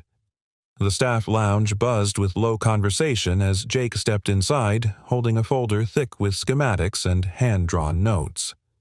A whiteboard behind him listed tasks for the week, some scribbled in sharp black marker, others already crossed out. The room was busier than usual, the air charged with something between curiosity and hope. A few weeks ago, no one would have expected the hotel's facilities staff to be gathering for anything more than coffee and quick instructions. Today, they had a meeting with the CEO. Evelyn Hart stood by the far window, coffee in hand sleeves rolled up. No blazer, no assistant shadowing her, no pretense. She looked comfortable, present. Miguel leaned toward Jake. You sure she's serious about all this? Jake offered a half smile. You've met her, haven't you? Miguel chuckled. Good point. Evelyn turned, signaling for the room's attention. The hum quieted instantly. Thanks for showing up, she began. I know it's not every day corporate invites you to speak freely, and I know it's not always easy to believe when leadership says, we're listening. But I'm here to tell you, we are. She paused, glancing around the room. We've been running this hotel on outdated equipment and outdated thinking. Both need to change. So today isn't about presentations, it's about perspective. I want to hear what's really happening behind the walls, what you need, what's broken. For a beat, no one spoke. Then one hand rose. It was Carla, an HVAC tech who'd worked there for 9 years. Her voice was firm. We need tools that aren't 20 years old. We spend half our time trying to fix our equipment just so we can start fixing the real problems. Another tech chimed in. We've been patching insulation with duct tape. Someone else. The supply room leaks every time it rains. Evelyn nodded, jotting things down on a notepad. She didn't interrupt. She didn't deflect. She absorbed. Jake watched from the back, his chest swelling not just with pride, but with something deeper validation. This is how it should be, he thought. This is how dignity starts by listening. Then Evelyn turned to Jake. Jake, she said, you've been here the longest. You've seen this place at its worst. What would you change if you had no restrictions? Jake stepped forward, clearing his throat. I'd build a culture where no one feels invisible, he said, where maintenance isn't treated like a background process but part of the experience. Guests don't see us, but they feel what we do. Every light that works, every door that opens, every emergency that doesn't happen, that's because of this team. We deserve to be more than a line item on a spreadsheet." The room went quiet. Evelyn's eyes shimmered, but she blinked it back and smiled. That's the kind of answer that rewrites handbooks. She stepped forward and pulled a folded sheet from her pocket. "This," she said, "is a signed executive order. Starting next quarter, we're increasing our facilities budget by 40%. We're implementing paid training for certifications, scheduling quarterly wellness reviews, and restructuring internal promotion pathways, so you don't need a business degree to move up, you just need integrity and proof of impact." A gasp rippled through the room. But Evelyn wasn't done. "And we're retiring the old staff evaluation format, replacing it with something we'll co-design with your input. Because who better to shape how success is measured than the ones delivering it?" For a moment, no one moved. Then someone clapped, then another, and then the room erupted applause echoing against the walls like thunder. Not polite, not obligatory, but earned. Jake looked at Evelyn. And that's when he saw it. A single tear. She turned slightly, brushing it away as if it didn't belong. But it did. And Jake knew it wasn't just the moment getting to her, it was the journey. From collapse to transformation. From being saved to leading with intention. After the meeting, as the room slowly emptied, Evelyn stepped outside for air. Jake followed. They stood side by side overlooking the small courtyard beyond the loading dock. Light rain sprinkled the bricks. "You cried in there," Jake said gently. Evelyn didn't deny it. "I did." Jake looked at her sideways.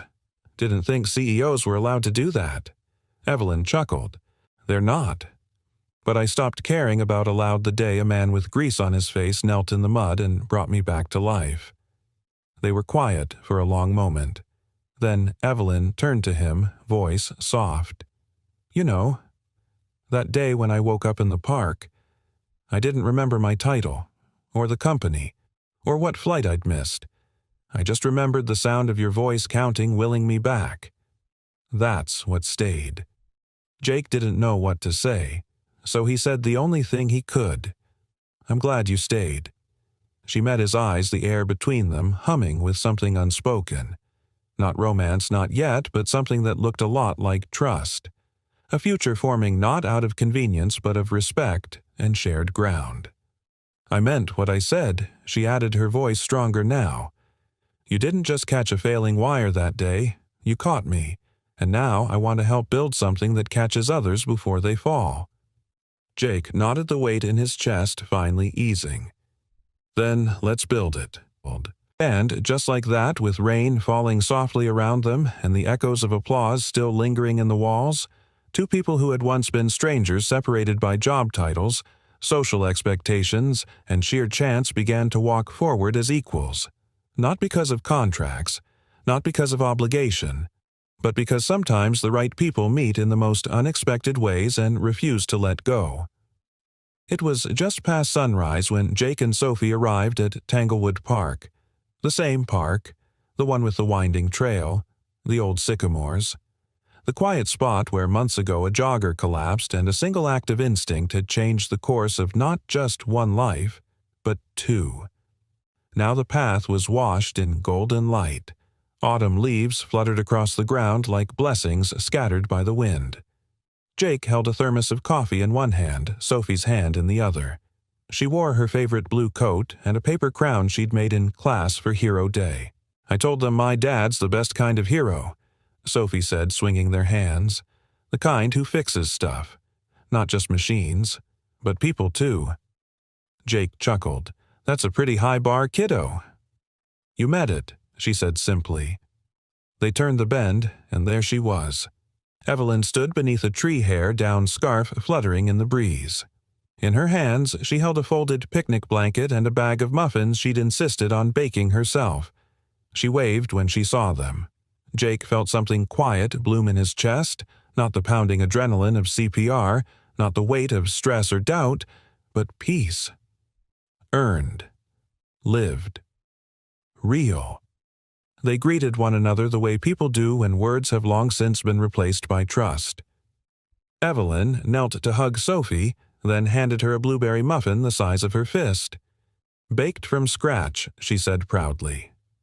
Sophie took a bite and nodded approvingly, cheeks full. "You could open a bakery." "Don't tempt me," Evelyn said, laughing. They laid the blanket down near the edge of the hill where they could see the city waking in the distance, rooftops catching light windows blinking on lives unfolding. Jake sipped his coffee and leaned back on one arm. "It's strange," he said. "I walk this trail almost every week, but I never stop here." Evelyn glanced at him. "Why not?" He shrugged. "Felt like I was always running to or from something." She nodded slowly. And now Jake looked around the quiet, the peace his daughter playing with fallen leaves, her laughter bright against the morning stillness. "Now, I think, maybe I've arrived." Evelyn didn't say anything. She reached for his hand. There was no fanfare, no grand declaration. Just two people sitting in the stillness of a second chance at work, at life, at love. The kind of second chance you don't chase, but receive. The kind you only recognize when you've lost something first. Back at the hotel, the change was palpable. The facilities team had a renovated workspace complete with ergonomic stations and natural lighting. The staff now wore name badges with not just their positions but a line beneath that read, "Team Member," "Culture Builder," "Backbone." Guests noticed. Reviews improved. But more importantly, morale soared. Jake oversaw the new mentorship program pairing experienced technicians with younger hires. His evenings were spent with Sophie attending her school play, helping her build solar system models out of papier-mâché. Evelyn continued leading not from a pedestal, but from the ground. She walked the hallways daily, asked for names, listened for real answers. She cried less, but when she did, it wasn't from pain. It was from joy, fulfillment, and sometimes from disbelief that a fall on a cold morning had become the foundation of something lasting. One evening in late winter, Jake returned home to find Sophie sitting at the kitchen table writing something with intense concentration. She looked up and beamed. "I'm writing a story for school," she said. "It's called The Man Who Brought People Back to Life." Jake smiled, hanging up his jacket. "Sounds like science fiction." She shook her head. "It's not. It's about you." He froze. "Because you didn't just bring her back," Sophie said softly. "You brought you back. And me too." Jake sat across from her, heart full. "I don't know what to say to that," he murmured. "Just keep being you," she replied, simple as breath. A few weeks later, Evelyn invited Jake and Sophie to a ribbon-cutting ceremony for the newly renamed building annex. They thought it would be something small. It wasn't. Banners waved, staff gathered, reporters snapped photos. And then Evelyn stepped forward and pulled away the black cloth covering the new bronze plaque. The Miller Wing. Dedicated to resilience, humility, and the quiet heroes who make everything work. Jake stared at the name. His name. Tears stung his eyes. "I didn't know," he whispered. Evelyn took his hand. "You never asked for recognition," she said, "which is exactly why you deserve it." Sophie stood beside them, holding his other hand. She looked up and whispered, "Told you. Hero." As the crowd dispersed and the sunlight dipped behind the rooftops, Jake stood at the edge of the plaza, watching the name gleam in the fading light. He thought back to the morning of the park. The moment he ran. The breath he gave. The hand he held. And how it had all come back to him in ways he could never have imagined. Not just a job, not just a second chance, but a purpose, a partnership, a life. And in that golden hour glow he finally understood. Sometimes it's not the breath you take that saves you, it's the one you give, the breath that changed everything. We'd love to hear your thoughts. What part of the story moved you the most? And where are you watching from? Drop us a comment below. We read every single one. If this story touched your heart, consider subscribing to the channel for more inspiring tales like this one. Your support helps us keep bringing these moments to life. Thank you so much for watching. Until next time, take care, be kind, and never underestimate the power of one small act.